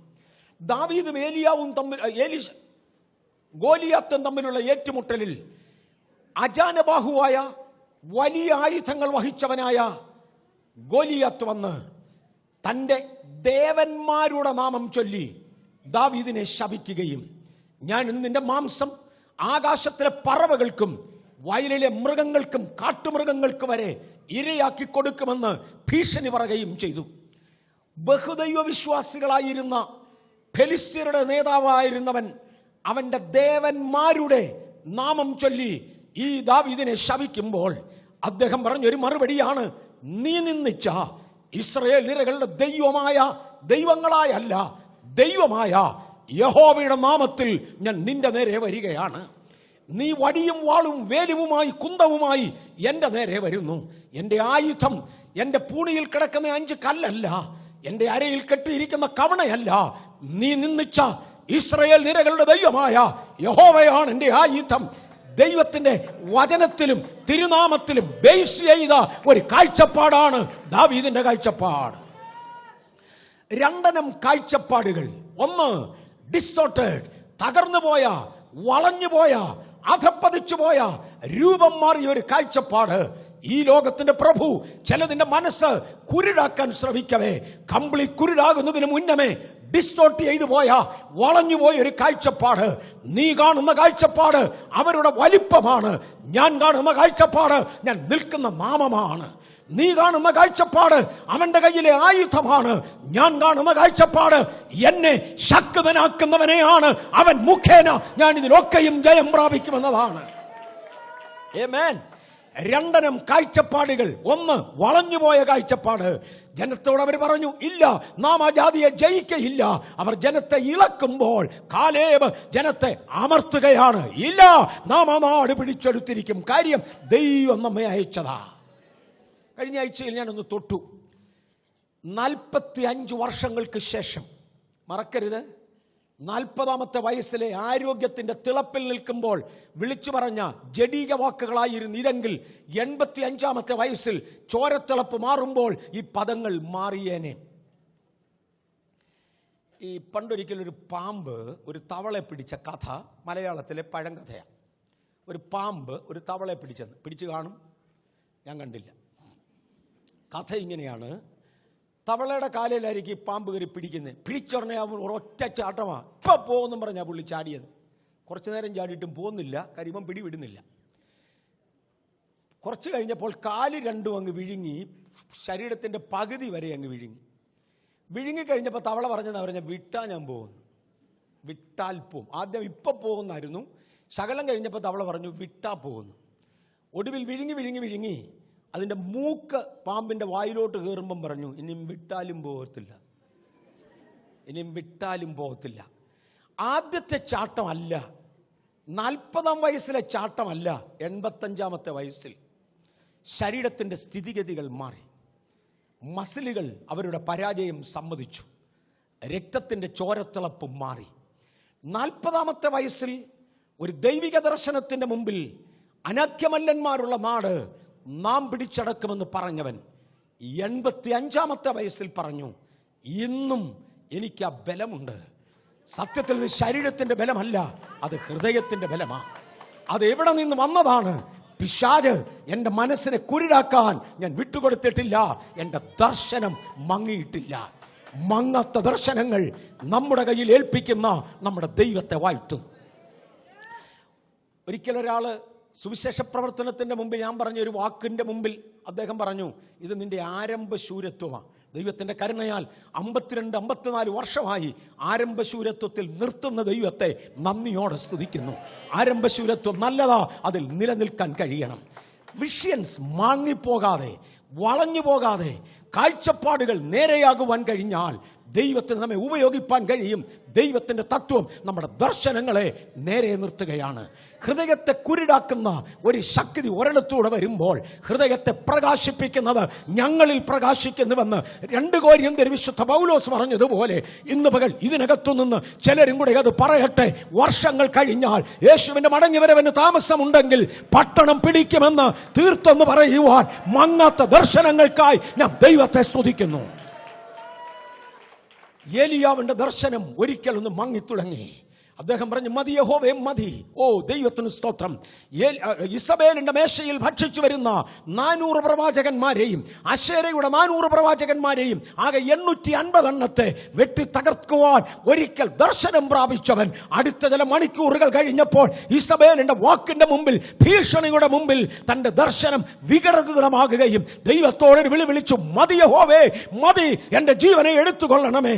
ഇല്ല, നിന്റെ ഹൃദയത്തെ കുരുടാക്കുവാൻ, ശത്രുവിനെ സമ്മതിക്കാതെ ഇരിക്കുവാൻ, ആ ഹൃദയത്തിന്റെ അകത്ത് പിന്നെയും ഒരു ജീവൻ പകരുവാൻ സ്വർഗത്തിൽ ചുട്ട, കനലിന്മേൽ ചുട്ട അപ്പവും സ്വർഗത്തിലെ തുരുത്തിയിൽ വെള്ളവുമായി അഗ്നിമയന്മാരായ ദൈവദൂതന്മാരെ ചൂരച്ചെടിയുടെ കീഴിലയക്കുവാൻ. എന്തിന്? ഏലിയാവേ, അങ്ങയുടെ ദർശനം മങ്ങിയാൽ ജനതയെ രക്ഷിപ്പാൻ എനിക്ക് മറ്റ് മാർഗമില്ല. നിന്നെ ഇവിടെ മരിക്കാൻ വിടുന്നവനല്ല ഞാൻ. 2 രാജാക്കന്മാരെ അഭിഷേകം ചെയ്യേണ്ടതിന്, ഒരു പ്രവാചകനെ നിനക്ക് പകരമാക്കേണ്ടതിന് നിന്റെ മുമ്പിൽ ശുശ്രൂഷ ഉണ്ട്. എഴുന്നേൽക്കുക. ഓ ഗോഡ്, മങ്ങിയ ദർശനങ്ങളെ തട്ടി ഉണർത്തുന്ന ദൈവശക്തി. നമ്മുടെ ദർശനങ്ങൾ വചനത്തിൽ അധിഷ്ഠിതമാണ്. നമ്മുടെ കാഴ്ചപ്പാടുകൾ ദൈവവചനത്തിന്റെ അടിസ്ഥാനത്തിലാണ്. നമ്മുടെ അകം സ്ഥിതി ചെയ്യുന്നത് ദൈവിക വാഗ്ദത്തങ്ങളുടെ മുകളിലാണ്. നീ നിന്ദിച്ച ഇസ്രായേൽ നിരകളുടെ ദൈവമായ യഹോവയുടെ നാമത്തിൽ, അതാണ് എൻ്റെ ആയുധം, ഞാൻ നിനക്ക് നേരെ വരികയാ. നീ പറഞ്ഞല്ലോ എന്റെ മാംസം ആകാശത്തിലെ പറവകൾക്ക് കൊടുക്കുമെന്ന്. ഇല്ലടാ, നിന്റെ മാംസമാ ആകാശത്തിലെ പറവകൾ തിന്നുന്നത്. കാര്യം നീ നിൽക്കുന്നതല്ല, ഞാൻ നിൽക്കുന്ന അടിസ്ഥാനം ദൈവത്തിന്റെ നാമത്തിന്മേൽ ഞാൻ നിൽക്കയാ. മുന്നോട്ട് നോക്കിയോട്ടെ. ദർശനങ്ങൾ മങ്ങിയാൽ ദർശനങ്ങളെ നേരെയാക്കി തരുന്നവനായ ദൈവം നമ്മുടെ ഉള്ളിൽ ഉറച്ച ദർശനങ്ങളെ കൈമാറുവാൻ ദൈവം നമുക്ക് കൃപ തരട്ടെ. നമ്മുടെ ഉള്ളിൽ ഉറച്ച ദർശനങ്ങളെ കൈമാറുവാൻ ദൈവം പല രീതിയിൽ പല ഇടങ്ങളിലേക്ക് ആളുകളെ തിരഞ്ഞെടുക്കും. 1, യുദ്ധം ചെയ്യുവാൻ ദൈവം ആളുകളെ തിരഞ്ഞെടുക്കും. 2, യുദ്ധത്തെ നിയന്ത്രിക്കുന്ന നേതൃനിരയിലേക്ക് ചിലരെ തിരഞ്ഞെടുക്കും. ബഥേൽ ദൈവം നമ്മെ ഇതുവരെയും അനുഗ്രഹിച്ചു മാനിച്ചു. ദൈവം നമ്മെ ഇതുവരെയും വളർത്തിക്കൊണ്ടുവന്നു. ഭാരതത്തിന്റെ ഭാവിയെ നിയന്ത്രിക്കുവാൻ ദൈവം നമ്മിൽ ചിലരെ കൂടെ ഉപയോഗിക്കണമെങ്കിൽ ദർശനങ്ങൾ ഉള്ളിലായതുകൊണ്ട് മാത്രം പോരാ, ദർശനങ്ങൾ കൈമാറിയേ മതിയാകും. ദൈവം മോശയെ വിളിച്ചേച്ച് പറഞ്ഞു, പർവ്വതത്തിന്റെ മുകളിൽ വെച്ച് ഞാൻ നിനക്കൊരു മാതൃക കാണിച്ചു. ആ മാതൃക വരവണ്ണത്തിന് വ്യത്യാസമില്ലാതെ ചെയ്ത് എൻ്റെ ജനത്തിന്റെ മുമ്പിലേക്ക് കൊണ്ടുവരിക. Praise the Lord. ദൈവത്തിങ്കൽ നിന്ന് പ്രാപിച്ച ദൈവിക ദർശനം തെറ്റാതെ അടുത്ത തലമുറയ്ക്ക് കൈമാറുവാൻ ഇന്ന് പകൽ ദൈവം നമ്മിൽ ചിലരെ കൂടെ ശക്തീകരിക്കട്ടെ. ദർശനം അതിൻ്റെ അളവിൽ കൈമാറുവാൻ നമുക്ക് കഴിയണം. കഴിഞ്ഞ പ്രാവശ്യം ഞാൻ ദർശനങ്ങളെ കുറിച്ച് സംസാരിച്ചപ്പോൾ 1 വർഷത്തിലധികമായി കാണും, ചിലപ്പോൾ 2 വർഷമായി കാണാം. അന്ന് ഉപയോഗിച്ചതാണ് ഹബക്കുക്കിന്റെ പുസ്തകം 2-ാം അധ്യായം 2-ാമത്തെ വാക്യം. ദയവായി വായിക്കാം. ഹബക്കുക്ക് 2:2. യഹോവ എന്നോട് ഉത്തരം അരുളിയത്, നീ ദർശനം എഴുതുക, ഓടിച്ചു വായിപ്പാൻ തക്കവണ്ണം അത് പലകയിൽ തെളിവായി വരയ്ക്കുക. ഒന്ന് നിൽക്കണേ, ഞാൻ അതിനകത്ത് ഒരല്പം കൂടി ഒന്ന് ചേർത്തോട്ടെ. ആദ്യത്തെ വാക്യം വായിക്കാഞ്ഞതുകൊണ്ട് ഞാനത് പറഞ്ഞു പോകുകയാണ്. ഒരു ദിവസം ഹബക്കുക്ക് ദൈവത്തോട് ഇങ്ങനെ പറഞ്ഞു, എനിക്കൊത്തിരി ആവലാതിയുണ്ട്. ഞാൻ പ്രതീക്ഷിക്കുന്നത് പോലെയല്ല കാര്യങ്ങൾ പോകുന്നത്. ഞാൻ ആഗ്രഹിച്ചതുപോലെയല്ല സംഗതികൾ പോകുന്നത്. ഞാൻ പ്രതീക്ഷിച്ചതുപോലെയല്ല സംഗതികളുടെ നീക്കം. എനിക്ക് ഒരുപാട് തകരാറുണ്ട്. എനിക്ക് ആവലാതി പറയാനുണ്ട്. അങ്ങയോട് എനിക്ക് കംപ്ലൈന്റ് പറയാറുണ്ട്. എൻ്റെ ദുഃഖം പകരാനുണ്ട്. എൻ്റെ സങ്കടം കൈമാറാനുണ്ട്. എനിക്ക് ആവലാതി പറയാനുണ്ട്. ആവലാതി അതൊരു വല്ലാത്ത പദമാ. എനിക്കൊരു ആവലാതിയുണ്ട്. ഇന്ന് ഇതിനകത്തിരിക്കുന്ന അനേകർക്ക് ആവലാതികൾ ഉണ്ട്. സൗഖ്യമാകാത്ത രോഗങ്ങൾ, വിട്ടുമാറാത്ത പ്രശ്നങ്ങൾ, പറഞ്ഞു പോകാത്ത പ്രതിസന്ധികൾ, ഒതുങ്ങാത്ത ശത്രുക്കൾ, ഇന്ന് ഒരുപാട് ആവലാതിയുമായി വട്ടത്തിൽ നടക്കാതെ അദ്ദേഹം പറഞ്ഞു, ഹബക്കുക്ക് പറഞ്ഞു, എനിക്ക് ദൈവത്തോട് എൻ്റെ ആവലാതി പറയണം. എൻ്റെ ആവലാതി പറയേണ്ടതിന് വേണ്ടി ഞാൻ കൊത്തളത്തിൽ കാവൽ കാക്കുകയാണ്. അങ്ങ് കൊത്തളം എന്ന വാക്കിന്റെ അർത്ഥം മുറ്റമെന്ന, പൂമുഖം, മുറ്റം. ഞാൻ അങ്ങയുടെ മുറ്റത്തേക്ക് ഇറങ്ങിയിരിക്കാൻ പോകാം. കർത്താവേ, സ്വർഗത്തിലേക്ക് കയറി വരാൻ എനിക്കൊക്കത്തില്ല, പക്ഷെ അതിൻ്റെ മുറ്റം വരെ എനിക്ക് വരാം. സ്വർഗം ദൈവത്തിൻ്റെ സിംഹാസനവും ഭൂമി തൻ്റെ പാദപീഠവുമാണ്. കഴിഞ്ഞ ദിവസം ആരോ ഒരാൾ, പാസ്റ്റർ ജോൺസൺ, ഞങ്ങളുടെ സന്തോഷ് പറഞ്ഞ ഒരു ആശയം, നമ്മളിരിക്കുന്ന കസേര, അതേലാണല്ലോ നമ്മൾ ഇരിക്കുന്നത്. ഇരുന്ന് കഴിയുമ്പോൾ നമ്മുടെ കാലിങ്ങി തറയെ വന്ന് മുട്ടും. ഒരു കസേരയ്ക്ക് എന്നാ കളരം വരുമെന്ന്? 1.5 അടി, 1.5 അടി, 2 അടി, അതിൽ കൂടുതൽ കളരം ഒരു കസേരയ്ക്കില്ല. അതേലോട്ട് ഞാൻ ഇരുന്നാൽ എൻ്റെ കാല് വന്ന് തറയെ മുട്ടും. ദൈവത്തിനൊരു കസേരയുണ്ട്, സ്വർഗമാണ് അതിൻ്റെ ഇരിപ്പിടം. കാലെവിടം വരെ വരുമെന്നറിയാമോ? ഭൂമി വരെ. എന്നെ വലിപ്പമായിരുന്നു. എൻ്റെ കസേരയ്ക്ക് 1.5 അടിയേ ഉള്ളൂ. എൻ്റെ ദൈവത്തിൻ്റെ കസേരയുടെ വലിപ്പം എത്ര മില്യൺ ലൈറ്റ് ഇയേഴ്സ് ആണെന്നറിയാമോ? സ്വർഗത്തിൽ നിന്ന് ഭൂമി വരെയുള്ള മനുഷ്യൻ എത്തിത്തീരാത്ത ഉത്തരദിക്കിന്റെ അതിർത്തിയിൽ സമാഗമ പർവ്വതത്തിന്റെ മേൽ ഇരുന്തരുളുന്നവനായ millions millions millions light years ഉയരമുള്ളതായ ആ സിംഹാസനത്തിൽ നിന്ന് ഈ ഭൂമി വരെ പാദം വയ്ക്കുന്നവനെ, ഈ ഭൂമി അങ്ങയുടെ മുൻപിലത്തെ മുറ്റമാ. ഓ, ഞാൻ കൊത്തളത്തിലോട്ട് ഇറങ്ങുക ഒന്ന് കാവൽ കാക്കുവാൻ. ഞാനൊരു വാച്ച്മാനാ, ഞാൻ കാവൽ കാക്കുവാൻ ഇറങ്ങുക. ഇവിടുത്തെ പ്രയർ ടവറിനായി ഞാൻ ദൈവത്തെ സ്തുതിക്കുന്നു. കൊത്തളത്തിൽ കാവൽ കാക്കുന്ന പ്രാർത്ഥന വീരന്മാർ ദൈവത്തിന് മറുപടി ഇറക്കിക്കൊണ്ടുവരുവാൻ.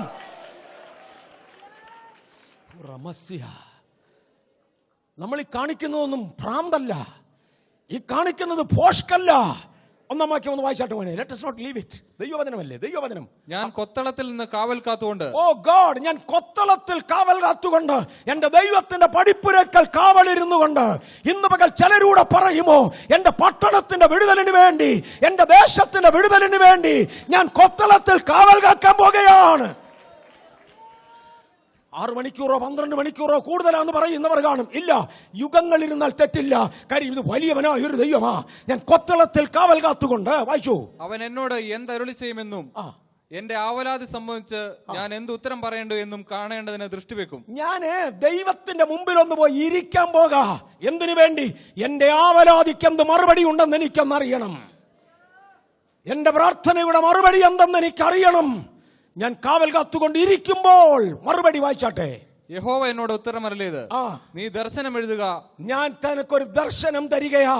ഇതാണ് നിന്റെ മറുപടി. Praise the Lord. ദർശനം ഇതുവരെ അടഞ്ഞു കിടന്ന ഒരു പുതിയ അവന്യൂ തുറന്നു തരികയാ. ഇതുവരെ കണ്ടിട്ടില്ലാത്ത ഒരു പുതിയ കാഴ്ചയെ കാണിച്ചു തരികയാ. ഇതുവരെ അറിഞ്ഞിട്ടില്ലാത്ത ഒരു ഇൻഫർമേഷന്റെ കലവറ തുറക്കുകയാ. ഇതുവരെ ചിന്തിച്ചിട്ടില്ലാത്ത ഒരു ചിന്താമണ്ഡലത്തിലേക്ക് ഒരുവനെ വലിച്ചു കയറ്റുകയാ. ഞാനൊരു ദർശനമേൽപ്പിക്കാം. ഹല്ലേലൂയ. കാവൽ കാക്കുന്ന ദൈവ പൈതലേ, കൊത്തളത്തിലിരിക്കുന്ന ദൈവ പൈതലേ, ഞാനൊരു ദർശനം തരാം. തന്നാൽ ഈ ദർശനം പ്രാപിച്ചവന് ഒരു ഉത്തരവാദിത്വമുണ്ട്. ഒന്ന്, ദർശനം എഴുതുക. എഴുതുക. വായിച്ചു, ഒന്നുകൂടെ വായിച്ചു 2-ാം വാക്യം. യഹോവ എന്നോട് ഉത്തരമരുളിയത്, നീ ദർശനം എഴുതുക, ഓടിച്ചു വായിപ്പാൻ തക്കവണ്ണം അത് പലകയിൽ തെളിവായി വരയ്ക്കുക. നിൽക്കട്ടെ, കഴിഞ്ഞ പ്രാവശ്യം ഞാൻ എടുത്തതായതുകൊണ്ട് അത്ര ഇനി വിശദീകരിക്കത്തില്ല. അല്ലെങ്കിലും നമ്മുടെ സമയം സൂക്ഷിക്കാൻ ഞാൻ താല്പര്യപ്പെടുന്നു. ഒന്ന്, ദർശനം എഴുതുക. ദൈവം തരുന്ന അരുളപ്പാടുകളുടെ അക്ഷരങ്ങൾക്ക് പ്രത്യേകതയുണ്ട്. അത് വള്ളി പുള്ളി മാറ്റാനൊക്കത്തില്ല. യഹോവയുടെ വചനത്തോട് എന്തെങ്കിലും കൂട്ടിയാൽ അവൻ കള്ളനാ. അതിൽ നിന്ന് എന്തെങ്കിലും കുറച്ചാൽ അവൻ കള്ളനാ. പല പ്രാവശ്യം ഞാൻ പറഞ്ഞിട്ടുണ്ട്. ഒരിക്കൽ ഒരാളിനോട് പരിശുദ്ധാത്മാവ് പറഞ്ഞു, ഒരു പ്രവാചകനിലൂടെ പറഞ്ഞു, നീ ഒരു പുതിയ സഭയിൽ ശുശ്രൂഷിക്കും. നീ ഒരു പുതിയ സഭയിൽ ശുശ്രൂഷിക്കും. അദ്ദേഹം എന്നോട് പറഞ്ഞു, സഭ പൊളിച്ച് 2ആക്കുക. ഈ പുള്ളി ഉള്ള സഭ പൊളിക്കുക. ദൂത്, ഞാനൊരു പുതിയ സഭയിൽ ശുശ്രൂഷിക്കുമെന്ന്. ഞാൻ അങ്ങേരോട് പറഞ്ഞു, ഇടൂ, സഭ പൊളിക്കണമെന്ന് ദൈവം നിന്നോട് പറഞ്ഞില്ല. പുതിയ സഭയിൽ ശുശ്രൂഷിക്കണം എന്ന് നിന്നോട് പറഞ്ഞില്ല, ശുശ്രൂഷിക്കും എന്നാ പറഞ്ഞു. ഒരിക്കൽ ഒരു പട്ടാളക്കാരനെ നോക്കിക്കൊണ്ട് ഒരു പ്രവാചകൻ നിലവിളിച്ച ചരിത്രം ബൈബിളിൽ കിടപ്പുണ്ട്. അപ്പം അങ്ങനെ മുഖത്ത് നോക്കി ലജ്ജ തോന്നുമാറി പട്ടാളക്കാരനെ നോക്കി പ്രവാചകൻ അങ്ങ് കരയാൻ തുടങ്ങി. ഇയാൾ ചോദിച്ചു, ഇതെന്തോ സംഭവം എന്ന് ചോദിച്ചു. പറഞ്ഞു, നീ ചെയ്യാൻ പോകുന്ന കാര്യങ്ങൾ ഞാൻ കാണുന്നു. ഇന്ന് ഇസ്രായേലിലെ ഗർഭിണികളെ പിളർക്കുകയും ഇസ്രായേലിലെ കുഞ്ഞുങ്ങളെ കല്ലേലടിച്ച് കൊല്ലുകയും നീ എൻ്റെ ജനത്തിൽ ഒരുപാട് നാശം ചെയ്യുകയും ചെയ്യുന്നത് ഞാൻ കാണുന്നു. നീ ചെയ്യണമെന്നല്ല പറഞ്ഞേ, ഇത് നിന്റെ ദുർവിധിയാണ്. നീ പോയി ചർച്ച് പൊളിച്ച് അത് ശുശ്രൂഷിക്കണമെന്നല്ല പറഞ്ഞത്, നീ ഈ ദോഷം ചെയ്യുമെന്നാണ് പറഞ്ഞത്. അതുകൊണ്ട് ഒടുവിൽ നിത്യനരകത്തിൽ പോയി വീഴുകയും ചെയ്യും. നീ ഈ ദോഷം ചെയ്യുമെന്നാണ് പറഞ്ഞത്. പ്രവചനങ്ങളുടെ വാക്കുകൾ അർത്ഥം മാറാതിരിക്കുവാൻ കുറിച്ചു വെക്കുക. ദർശനം കുറിച്ചു വെക്കുക. ദർശനം എഴുതി വെക്കുക. ഇത് മങ്ങിപ്പോകുവാൻ മങ്ങിച്ചു കളയുവാൻ പിശാച് ശ്രമിക്കുമ്പോൾ വായിക്ക്, അന്നേരം ഇതൊന്നുകൂടെ ഓർമ്മ വരും. എൻ്റെ ജീവിതത്തിൽ എന്നെ ഒരുപാട് സഹായിച്ച ഒന്നാണ്, ദൈവം എന്നോട് ഇടപെടുന്ന ആലോചനകൾ എഴുതി വെക്കുവാനും റെക്കോർഡ് ചെയ്ത് വെക്കുവാനും കർത്താവ് കൃപ തന്നത്. നിരാശയുടെ വേളകളിൽ തിരിഞ്ഞു നോക്കുമ്പോൾ അതെന്നെ ഉത്തേജിപ്പിക്കാൻ തുടങ്ങും. ദർശനം എഴുതി വയ്ക്കുക. അടുത്തത്, ഓടിച്ചു വായിക്കുവാൻ തക്കവണ്ണം പലകയിൽ തെളിവായി വരയ്ക്കുക. ഒന്നുകൂടെ വായിച്ചാട്ടെ, രണ്ടാം വാക്യം. ഓടിച്ചു വായിപ്പാൻ തക്കവണ്ണം അത് പലകയിൽ തെളിവായി വരയ്ക്കുക. വായിച്ചോതാവട്ടെ. ദർശനത്തിന് ഒരു അവധി വെച്ചിരിക്കുന്നു, അത് സമാപ്തിയിലേക്ക് ബന്ധപ്പെടുന്നു. തെളിവായി അത് വരച്ചു വെക്കണം. കാര്യം അത് സമാപ്തിയിലേക്ക് ബന്ധപ്പെടും. അതിനൊരവധിയുണ്ട്. ഈ അവധിയിലെത്തുവോളം ദർശനം പ്രായോഗികമാകണമെന്നില്ല. ദൈവിക അവധിയിൽ വരുവോളം ദർശനങ്ങൾ താമസിച്ചുവെന്ന് തോന്നിയേക്കാം, പക്ഷേ അത് നിവർത്തീകരിക്കണമെന്നില്ല. ആ സമയമാകുമ്പോൾ അതെന്തെന്ന് വ്യക്തമായി ഓർക്കേണ്ടതിന് എഴുതി വെക്കുക. അത് പലകയിൽ വ്യക്തമായി വരയ്ക്കുക. ആ വരയ്ക്കുക എന്ന് പറഞ്ഞ് ഞാൻ പറഞ്ഞ് കഴിഞ്ഞ പ്രാവശ്യം എടുത്തുകൊണ്ട് വേഗത്തിൽ ചുരുക്കാൻ പോവാം. പലകയിൽ വരയ്ക്കുക. ഓടിച്ചു വായിക്കത്തക്കവണ്ണം എന്ന് ഒരു തർജ്ജിമയിൽ എഴുതിയിട്ടുണ്ട്. ഓടിപ്പോകുന്നവൻ വായിക്കത്തക്കവണ്ണം എന്ന് വേറൊരു ഭാഷയിൽ തർജ്ജിമയിൽ എഴുതിയിട്ടുണ്ട്. ഇതിൻ്റെ യഥാർത്ഥ തർജ്ജിമ, ഓട്ടക്കാരൻ ഇത് കണ്ടാൽ ഓടത്തക്കവണ്ണം വരച്ചു വെക്കുക എന്ന. ആവർത്തിക്കാം. ഒരു തർജ്ജിമയിൽ ഓടിപ്പോകുന്നവൻ വായിക്കത്തക്കവണ്ണം, വേറൊരു തർജ്ജിമയിൽ ഓടിച്ചു വായിക്കത്തക്കവണ്ണം. യഥാർത്ഥ തർജ്ജിമ, ഓട്ടക്കാരൻ ഇത് കണ്ടാൽ ഓടത്തക്കവണ്ണം ചായം തേച്ചു വരച്ചോളാൻ.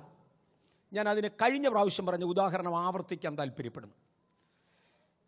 ഈ ചായം തേച്ചൊക്കെ വരച്ചാൽ അതിനകത്ത് ഏതാണ്ട് ഒരു പകിട്ടുണ്ട്. കുഞ്ഞുങ്ങൾക്ക് പടം വരയ്ക്കാൻ പഠിപ്പിക്കാൻ വേണ്ടിയിട്ട് വാങ്ങിക്കുന്ന വർക്ക് ബുക്കിൽ കുറേ ഡോട്ടഡ് ലൈൻ ഇട്ടേച്ച് വരച്ച് കളർ ചെയ്യാൻ ആവശ്യപ്പെടും. അത് കളർ ചെയ്യുമ്പോൾ അതിന് ഏതാണ്ടൊരു ഭംഗിയുണ്ട്, അല്ലെങ്കിൽ ആ ഭംഗി കാണുകയില്ല, ആ ഗൗരവം കാണുകയില്ല. ഞാൻ കഴിഞ്ഞ പ്രാവശ്യം പറഞ്ഞ ഉദാഹരണം, ഒരു ദിവസം ഞങ്ങളുടെ കൊച്ചുമക്കളിൽ ഒരാൾ, അത് തന്നെ ഇവിടെ പറഞ്ഞു, ഒരു ദിവസം ഞങ്ങളുടെ കൊച്ചുമക്കളിൽ ഒരാൾ എന്നോട് പറഞ്ഞു, അപ്പച്ചാ എൻ്റെ ചെരുപ്പിൻ്റെ വള്ളി പൊട്ടിപ്പോയി, എനിക്ക് വേറൊരു ചെരുപ്പ് വേണം.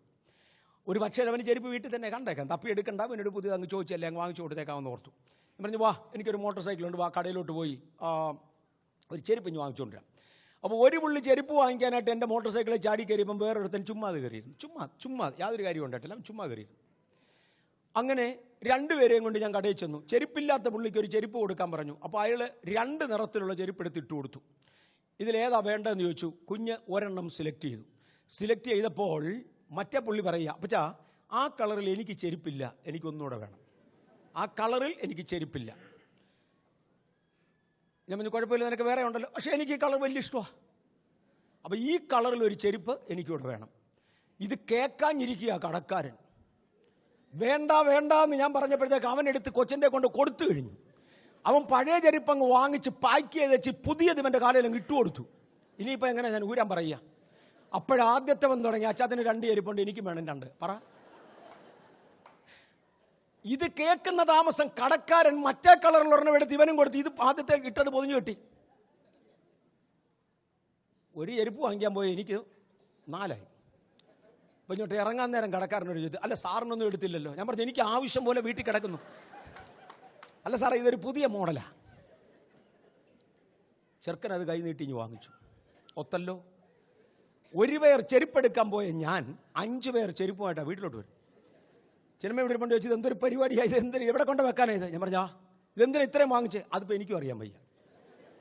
എന്തിന് ഇത്രയും വാങ്ങിച്ചു എന്ന് വെച്ചാൽ എനിക്കും അറിയാം. പക്ഷെ എനിക്ക് ഒരു കാര്യം അറിയാം, അങ്ങനെ വിൽക്കാൻ കഴിയുന്നവനെയാണ് സെയിൽസ്മാൻ എന്ന് വിളിക്കുന്നത്. മനസ്സിലായോ? അല്ലേ അവൻ എന്നെ പോലെ ഇരിക്കും, ഉപദേശിയായിരിക്കും. ഇഷ്ടമുള്ള സ്നാനപ്പെടുക. ആരും വന്നില്ലെന്ന് ഞാനിപ്പോൾ എന്നെ ചെയ്യാൻ അല്ലേ? ആരും വന്നില്ല, ഞാനിപ്പോൾ എന്നെ ചെയ്യാൻ? ആരും വാങ്ങിച്ചില്ല, ഞാനിപ്പോൾ എന്നെ ചെയ്യാൻ? ഓടുവായിടൂ. മറ്റേതിനെ സെയിൽസ്മാൻ എന്ന് വിളിക്കും. പ്രവാചക, ഞാൻ നിന്നെ ദർശനം ഏൽപ്പിക്കാം, ചായം തേച്ച് വരയ്ക്ക്, ചായം ചേർത്ത് വരയ്ക്ക്. ഓടിപ്പോകുന്നവനും വായിക്കണം. മനസ്സിലാകുന്നുണ്ടോ ഇത്? ദൈവം ഒരുവനെ ദർശനമേൽപ്പിച്ചാൽ, ദൈവം ഒരു വ്യക്തിയുടെ കയ്യിൽ ഒരു ദർശനമേൽപ്പിച്ചാൽ ചായം തേച്ച് വരയ്ക്ക്.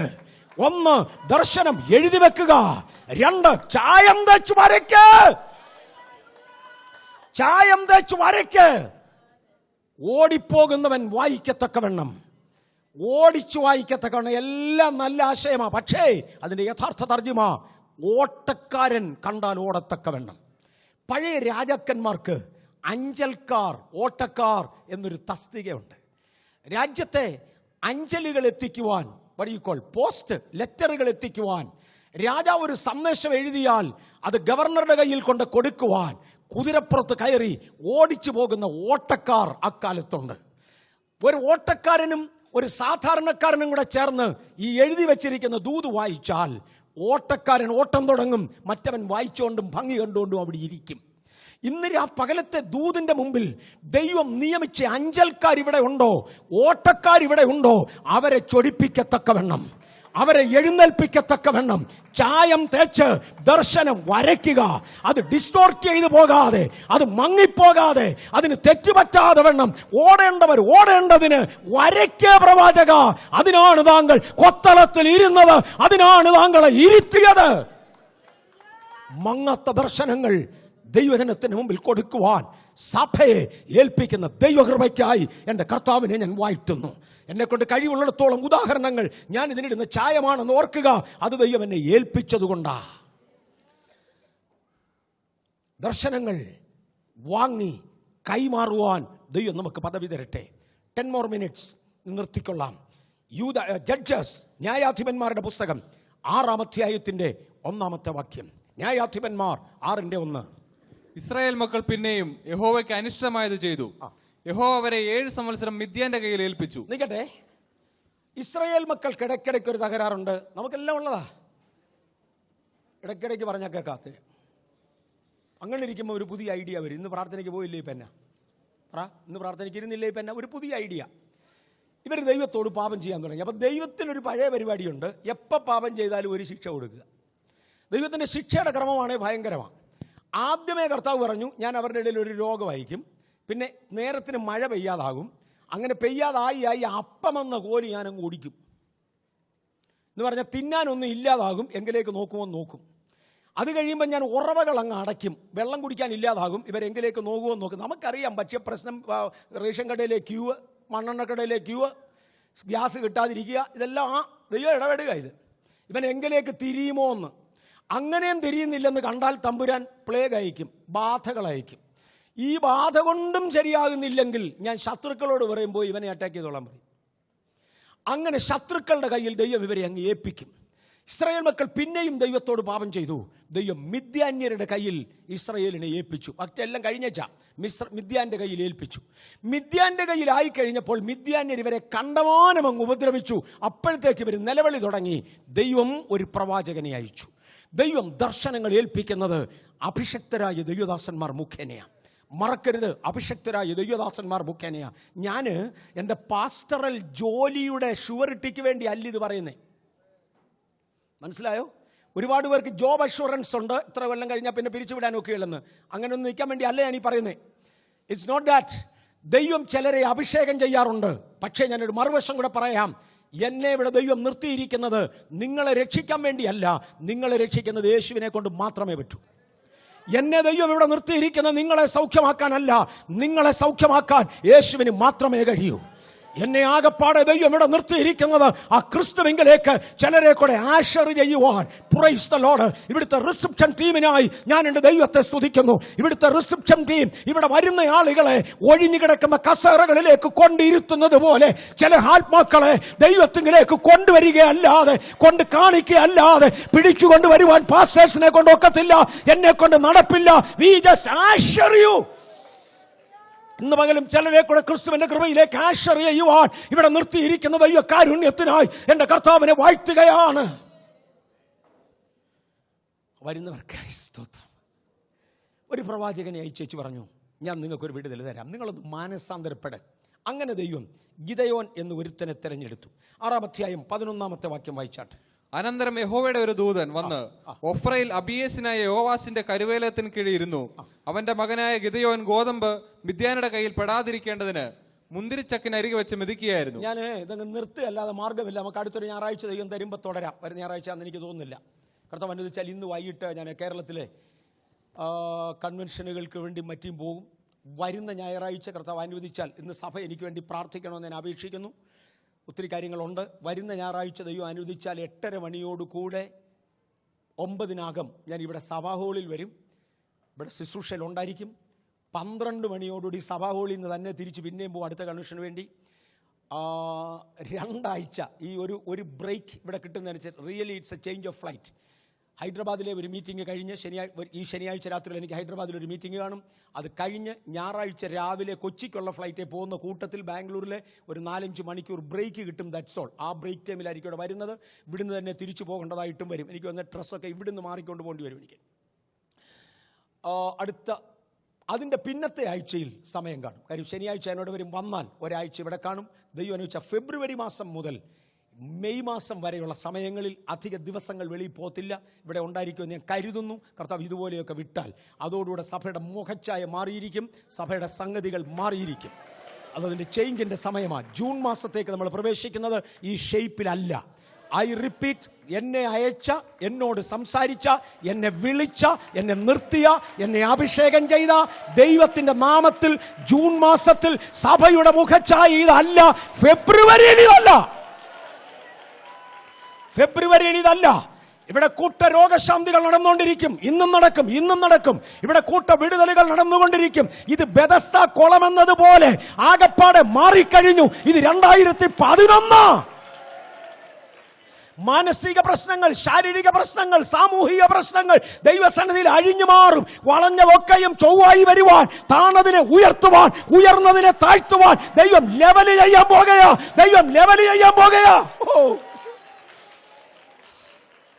ആ ദൈവിക വാക്കുകൾക്കായി ഞാൻ ദൈവത്തെ സ്തുതിക്കുന്നു. വളഞ്ഞതൊക്കെയും ചൊവ്വായി, താണതൊക്കെയും ഉയർന്നതൊക്കെയും താണ് നേർപാതയിൽ പോകേണ്ടതിന് ദൈവം ലെവൽ ചെയ്യാൻ പോകുകയാ. ദൈവത്തിന്റെ ലെവലിംഗ് പോയിന്റ്സ്, ദൈവത്തിന്റെ ലെവലിംഗ് ടൈം ദൈവസഭ കണ്ടു തുടങ്ങി. ഞാൻ അതിലെ പോയ ശരിയാകത്തില്ല. അവർ പരിശുദ്ധാത്മാവ് നടത്തുന്ന അടുത്തൊരു അവസരത്തിൽ ഞാൻ അവിടെ പോകാം. ഗിദെയോന്റെ അടുക്കലേക്ക് ദൈവം ഇറങ്ങി വന്ന് വെച്ച് പറഞ്ഞു, പരാക്രമനെ. അടുത്ത വാക്കിയോടെ വായിച്ചാട്ടെ. യഹോവയുടെ ദൂതൻ അവന് പ്രത്യക്ഷനായി, അല്ലയോ പരാക്രമശാലിയെ, യഹോവ നിന്നോടുകൂടെ ഉണ്ട് എന്ന് അവനോട് പറഞ്ഞു. ഇവന് വേണ്ടി ഒരു കരിവേലകത്തിന്റെ ചുവട്ടിൽ ദൈവത്തിന്റെ ദൂതൻ ഇറങ്ങി ഇരിക്കുകയെന്ന്. ഈ പഴയ നിയമത്തിന്റെ പലയിടത്തും ഇങ്ങനെ ഒരു ദൂതനെ, യഹോവയുടെ ദൂതൻ എന്നൊക്കെ പറയുന്നത് യേശുവിന്റെ ഒരു പാർഷ്യൽ പ്രത്യക്ഷതയായിരുന്നു എന്ന് ഒരുപാട് വേദപണ്ഡിതന്മാർ വിശ്വസിക്കുന്നു. ഞാൻ യോജിക്കുന്നു. ഒന്നുകൂടെ പറയാം. യഹോവയുടെ ദൂതൻ, ഒരു ദൂതൻ എന്നിങ്ങനെ ഈ സന്ദർഭത്തിൽ പറയുന്നത് പോലെ ഒറ്റയ്ക്കിറങ്ങി ഒറ്റയ്ക്ക് കാണുന്ന ദൂതന്മാരെ കുറിച്ച് പറയുന്നത് യേശു ക്രിസ്തുവിൻ്റെ പൂർണ്ണ പ്രത്യക്ഷത അല്ലെങ്കിലും ക്രിസ്തുവിൻ്റെ ഒരു ഭാഗിക പ്രത്യക്ഷതയാണ് എന്ന് അനേക ദൈവമക്കൾ വിശ്വസിക്കുന്നു. ഞാനും അതിനോട് യോജിക്കുന്നു. യഹോവയുടെ ഒരു ദൂതൻ ഒരു കരിവേലകത്തിൻ്റെ ചുവട്ടിൽ വന്ന്, ഒരു വലിപ്പമുള്ള മരത്തിൻ്റെ ചുവട്ടിൽ വന്ന് ഒരു മനുഷ്യന് വേണ്ടി വെയിറ്റ് ചെയ്യുക. അത് നമ്മിലൊരാൾക്ക് വേണ്ടിയല്ലേ? ദൈവത്തിൻ്റെ ദൂതൻ ഒരു കരിവേലകത്തിൻ്റെ ചുവട്ടിൽ ഇരിക്കാനൊരു കസേരയില്ല, കിടക്കാനൊരു മെത്തയില്ല. ഒരു കരിവേലകത്തിൻ്റെ ചുവട്ടിൽ അഭിഷേകം പകരുവാൻ യോഗ്യതയുള്ള ഒരുത്തനെ നോക്കിക്കൊണ്ടിരിക്കുക. ഒരു പ്രവാചകനെ അയച്ച് നേരത്തെ പറയിപ്പിച്ചു, ഞാൻ നിങ്ങൾക്ക് വിടുതൽ തരാൻ പോകുകയാ. പാപം ചെയ്ത നിമിത്തം മിദ്യാന്റെ കയ്യിൽ അകപ്പെട്ടു പോയ ജനം ദൈവത്തോട് നിലവിളിച്ചു കൊണ്ടിരിക്കുമ്പോൾ ദൈവം ഒരു പ്രവാചകനെ അയച്ചു പറയിപ്പിച്ചു, ഞാൻ നിങ്ങൾക്ക് ഉദ്ധാരണം തരാൻ പോകുകയാ. ജനം പ്രാർത്ഥിച്ചു തുടങ്ങിയതോടെ എൻ്റെ ദൈവത്തിൻ്റെ ദൂതൻ ഒരു കരിവേലകത്തിന് ചുവട്ടിൽ തിരഞ്ഞെടുക്കപ്പെട്ട ഒരു വ്യക്തിക്ക് വേണ്ടി വെയിറ്റ് ചെയ്യുക. ആ സമയത്താണ് ഗിദെയോൻ അതുവഴി വരുന്നത്. അവനാണെങ്കിൽ കോതമ്പ് മിദ്യാന്റെ കയ്യിൽ പെടാതിരിക്കുവാൻ തേണ്ട മുന്തിരിച്ചക്കിൻ്റെ അരികെയിട്ട് കോതമ്പ് മെതിക്കുക. അവൻ അറിയാവുന്ന ടെക്നോളജി മൊത്തം ഉപയോഗിച്ചു. ഏതായാലും മിദ്യാൻ കൊണ്ടുപോകും, വീട്ടിൽ കിടന്ന് ഉറങ്ങാമെന്ന് പറയുകയല്ല. ആ ടൈപ്പിനെ തമ്പുരാൻ തപ്പാറില്ല. ഇപ്പോൾ ഒന്നും നടക്കുന്ന കാലമല്ലെന്ന് പറയുന്നവനെ തമ്പുരാൻ തപ്പാറില്ല. ഇവൻ അറിയാവുന്ന ടെക്നോളജി മുഴുവൻ ഉപയോഗിച്ചു. ഇവൻ ആകെപ്പാടെ ആലോചിച്ച് നോക്കിയിട്ട് മുന്തിരിച്ചക്ക് ആട്ടാൻ ഒരു കാലമുണ്ട്, അത് മെയ് മാസത്തിലാണെങ്കിൽ. കോതമ്പ് മെതിക്കാൻ ഒരു കാലമുണ്ട്, അത് ജൂൺ മാസത്തിലാണ്. അപ്പം ജൂൺ മാസത്തിൽ ശത്രു വന്ന് തപ്പാറുള്ളത് കോതമ്പ് കളത്തിലാണ്. മെയ് മാസത്തിൽ മാത്രമേ ചക്കിൻ്റെ അടുക്ക വരത്തുള്ളൂ. ഇവൻ ജൂൺ മാസത്തിൽ കോതമ്പും കൊയ്തുകൊണ്ട് മെയ് മാസത്തിൽ ശത്രു തപ്പിയേച്ചു പോയാ തെണ്ട് മുന്തിരിച്ചക്കിൻ്റെ അരിയെ കൊണ്ടിട്ട് മിഥ്യം കാണാതെ മെതിക്കുക. അറിയാവുന്ന ടെക്നോളജി മുഴുവൻ ഉപയോഗിച്ച് അവിടെ നിന്ന്. കുഞ്ഞുങ്ങളെ, ഒരു കാര്യം ഓർത്തോണേ, നിങ്ങളെയും നിങ്ങളുടെ ട്രേഡിനെയും ഒരുപോലെ ദൈവസന്നിധിയിൽ സമർപ്പിച്ചോണം. നിങ്ങളെയും നിങ്ങളുടെ ജോലിയെയും ഒരുപോലെ ദൈവസന്നിധിയിൽ സമർപ്പിച്ചോണം. നിങ്ങളുടെ ടെക്നിക്കൽ നോ ഹാവ്, നിങ്ങളുടെ ഫൈനാൻഷ്യൽ എബിലിറ്റി, നിങ്ങളുടെ ഫിസിക്കൽ എബിലിറ്റി, നമുക്കുള്ള സകലതും ദൈവകരങ്ങളിൽ കൊടുക്കാം. ഇതിങ്ങനെ കൊടുത്തുകൊണ്ട് കോതമ്പ് മിദ്യാന്റെ കയ്യിലാകാതിരിക്കാൻ മുന്തിരിച്ചക്കിന്റെ അരിയെ കൊണ്ടിട്ട് കോതമ്പ് മെതിച്ചുകൊണ്ടിരിക്കുന്ന ഒരുത്തനെ തമ്പുരാന്റെ കണ്ണിൽ പെട്ടു. ഇവനെ തപ്പിയായിരുന്നു ഈ കരിവേലകത്തിന്റെ ചുവട്ടിൽ ആ ദൂതൻ ഇരുന്നത്. നിങ്ങളെ തപ്പിയായിരുന്നു ഈ ദൂത് ഇന്നത്തേക്ക് ദൈവം മാറ്റിവെച്ചത്.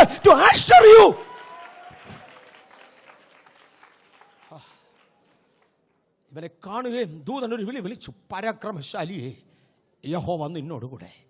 ദർശനത്തിന്റെ രത്നച്ചുരുക്കം, താങ്കൾ പരാക്രമശാലിയാ. നീ മിദ്യാനെ ഒരു ഒറ്റ മനുഷ്യനെ പോലെ തോപ്പിക്കും. ഓ ഗോഡ്, മിദ്യാൻ എല്ലാം കൂടി ഇങ്ങോട്ട് എഴുന്നേറ്റ് വന്നാൽ, താഴ്വരകൾ അവർ പരക്കുന്നത് കണ്ടാൽ 1000 1000 10,000 പക്ഷെ നീ അവരെ നോക്കുമ്പോൾ ഒത്തിരിയായിട്ട് കാണണ്ട, ഒരു മനുഷ്യനെ കാണുന്ന പോലെ കണ്ടാൽ മതി. തെറ്റിയ ദർശകൻ പോയി കണ്ടേച്ചു എന്ന് പറഞ്ഞു, ഞാൻ വെട്ടിക്കിളി പോലെ ഇരിക്കുന്നു. ഈ ഒരുത്തനെ നോക്കിയേച്ച് തമ്പുരാൻ പറഞ്ഞു, നിന്റെ ദർശനം മങ്ങരുത്. അവന്മാർ ഒരുമിച്ച് കൂടിയാൽ നിന്റെ മുമ്പിൽ ഒരുവനെ പോലെ ഇരിക്കും. Distorted visions and clear visions. Clear vision എന്ന് ഞാനീ പറഞ്ഞത്, it's not human vision, it's divine. ദൈവത്തിൻ്റെ കാഴ്ചപ്പാടാ. ഇത് കൈമാറാനാണ് ദൂതൻ ഇവിടെ വെയിറ്റ് ചെയ്യുന്നത്.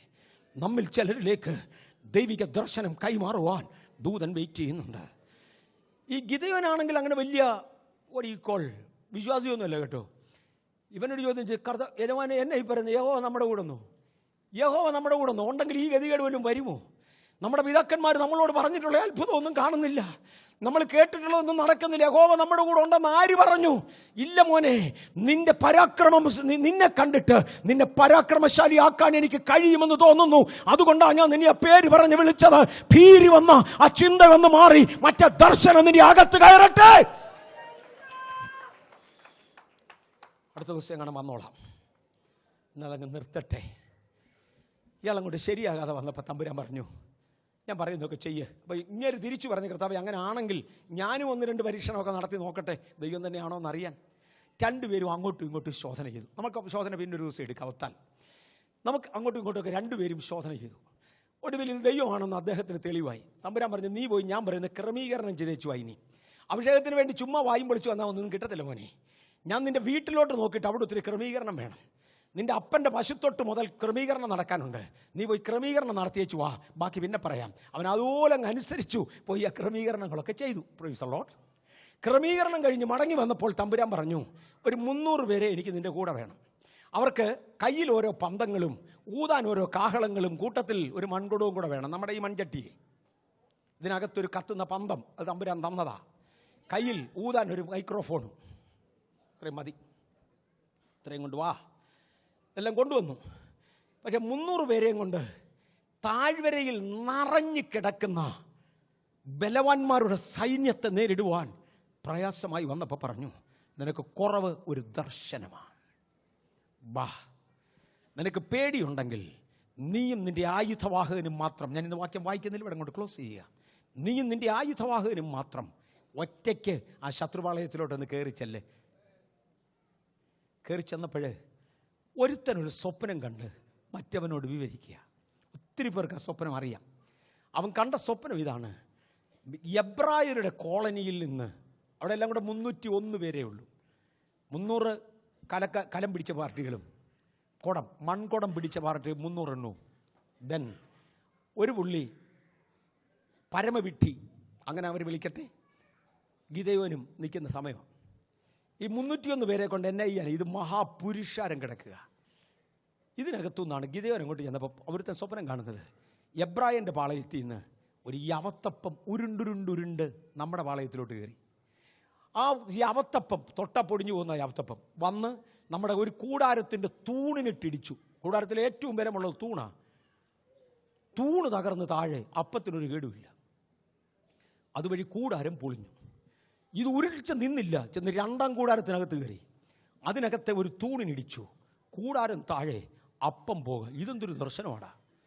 അപ്പോൾ കേട്ടവൻ പറഞ്ഞു, അയ്യോ അതിനർത്ഥം അറിയത്തില്ലയോ, ഇത് ഇത് ഗിദെയോൻ്റെ വാളാടാ, ഇത് ഗിദെയോൻ്റെ വാളാ. നമ്മുടെ കംപ്ലീറ്റ് കൂടാരം പൊളിക്കുവിടാ. നിനക്കറിഞ്ഞുകൂടെ? ഇത് കേൾക്കുകയും ഗിദെയോൻ്റെ അകത്തോട്ട് ഒരു ശക്തി. അദ്ദേഹം തിരിച്ച് ഇസ്രായേൽ പാളയത്തിലേക്ക് വന്ന് പറഞ്ഞു, എൻ്റെ ദർശനം ക്ലിയറാ. ആ ദർശനം ഞാൻ നിങ്ങളിലേക്ക് പകരട്ടെ. എഴുന്നേൽപ്പീൻ, എഴുന്നേൽപ്പീൻ. 300 എഴുന്നേറ്റു. നിർത്തുക. ഞാൻ ചെയ്യുന്ന പോലെ നിങ്ങളും ചെയ്തോണം.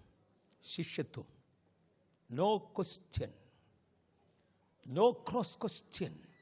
ഞാൻ ചെയ്യുന്നത് പോലെ ചെയ്തോണം. ശിഷ്യത്വം. വാ, മിദ്യാൻ്റെ പാളയം നമ്മുടെ ഇല്ല. കണ്ണുകളടയ്ക്കാം. കർത്താവേ, അങ്ങയുടെ ദിവ്യ ദർശനങ്ങൾ മങ്ങിപ്പോകാതെ ഉറപ്പിക്കുവാൻ, വളഞ്ഞു തിരിഞ്ഞു പോകാതെ ഡിസ്റ്റോർട്ട് ചെയ്യാതെ നേരെ നിർത്തുവാൻ അടിയങ്ങൾക്ക് കൃപ തരണേ. ഞങ്ങളെ ബലപ്പെടുത്തണം, ഞങ്ങളെ ശക്തീകരിക്കണം. ദൈവകൃപയിൽ ഞങ്ങളെ ഏൽപ്പിക്കുന്നു. ഞങ്ങളെ ബലപ്പെടുത്തണം.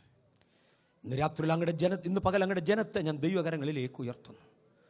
ഭൂമിയുടെ വിവിധ ഭാഗങ്ങളിൽ, ഈ പട്ടണത്തിൻ്റെ പല ഭവനങ്ങളിൽ ഞങ്ങളോടൊപ്പം ഈ ആരാധനയിൽ പങ്കെടുക്കുകയും ഈ സന്ദേശവും ശ്രദ്ധിക്കുകയും ചെയ്തവരെ സഭയായി ഞങ്ങൾ അനുഗ്രഹിക്കുന്നു. ദൈവകൃപ അവരുടെ മേൽ വസിക്കട്ടെ. ഇന്ന് പകൽ ദർശനങ്ങൾ മങ്ങിപ്പോകാതെ അതിനെ ഉറപ്പിച്ചു തരുന്ന ദൈവകരങ്ങളിലേക്ക് അവരെ ഏൽപ്പിക്കുന്നു. അടിയങ്ങളെ ഏൽപ്പിക്കുന്നു. ചായം തെച്ച് വരയ്ക്കുവാൻ അങ്ങയുടെ കൃപ അടിയങ്ങളുടെ മേൽ തന്നതിനായി സ്തോത്രം. ദൈവസാന്നിധ്യത്തിനായി സ്തോത്രം. മഹത്വം അങ്ങേക്ക്. ഈ ജനത്തെ അങ്ങ് വാഴ്ത്തിയല്ലോ. തുടർന്ന് കർത്തൃമേശയോടുകൂടെ തിരുസാന്നിധ്യം ഇരിക്കണം. അത് യേശുവിൻ്റെ നാമത്തിൽ തന്നെ. ആമേൻ. നമ്മൾ ഒരു പാട്ടുപാടി സ്തോത്ര കാഴ്ച എടുത്തേച്ച് കർത്തൃമേശയ്ക്ക് വേണ്ടി ഒരുങ്ങുക. ഇന്ന് പ്രാർത്ഥനയുടെ ആവശ്യങ്ങൾ ചിലത് വായിച്ചു വെച്ചായിരിക്കും.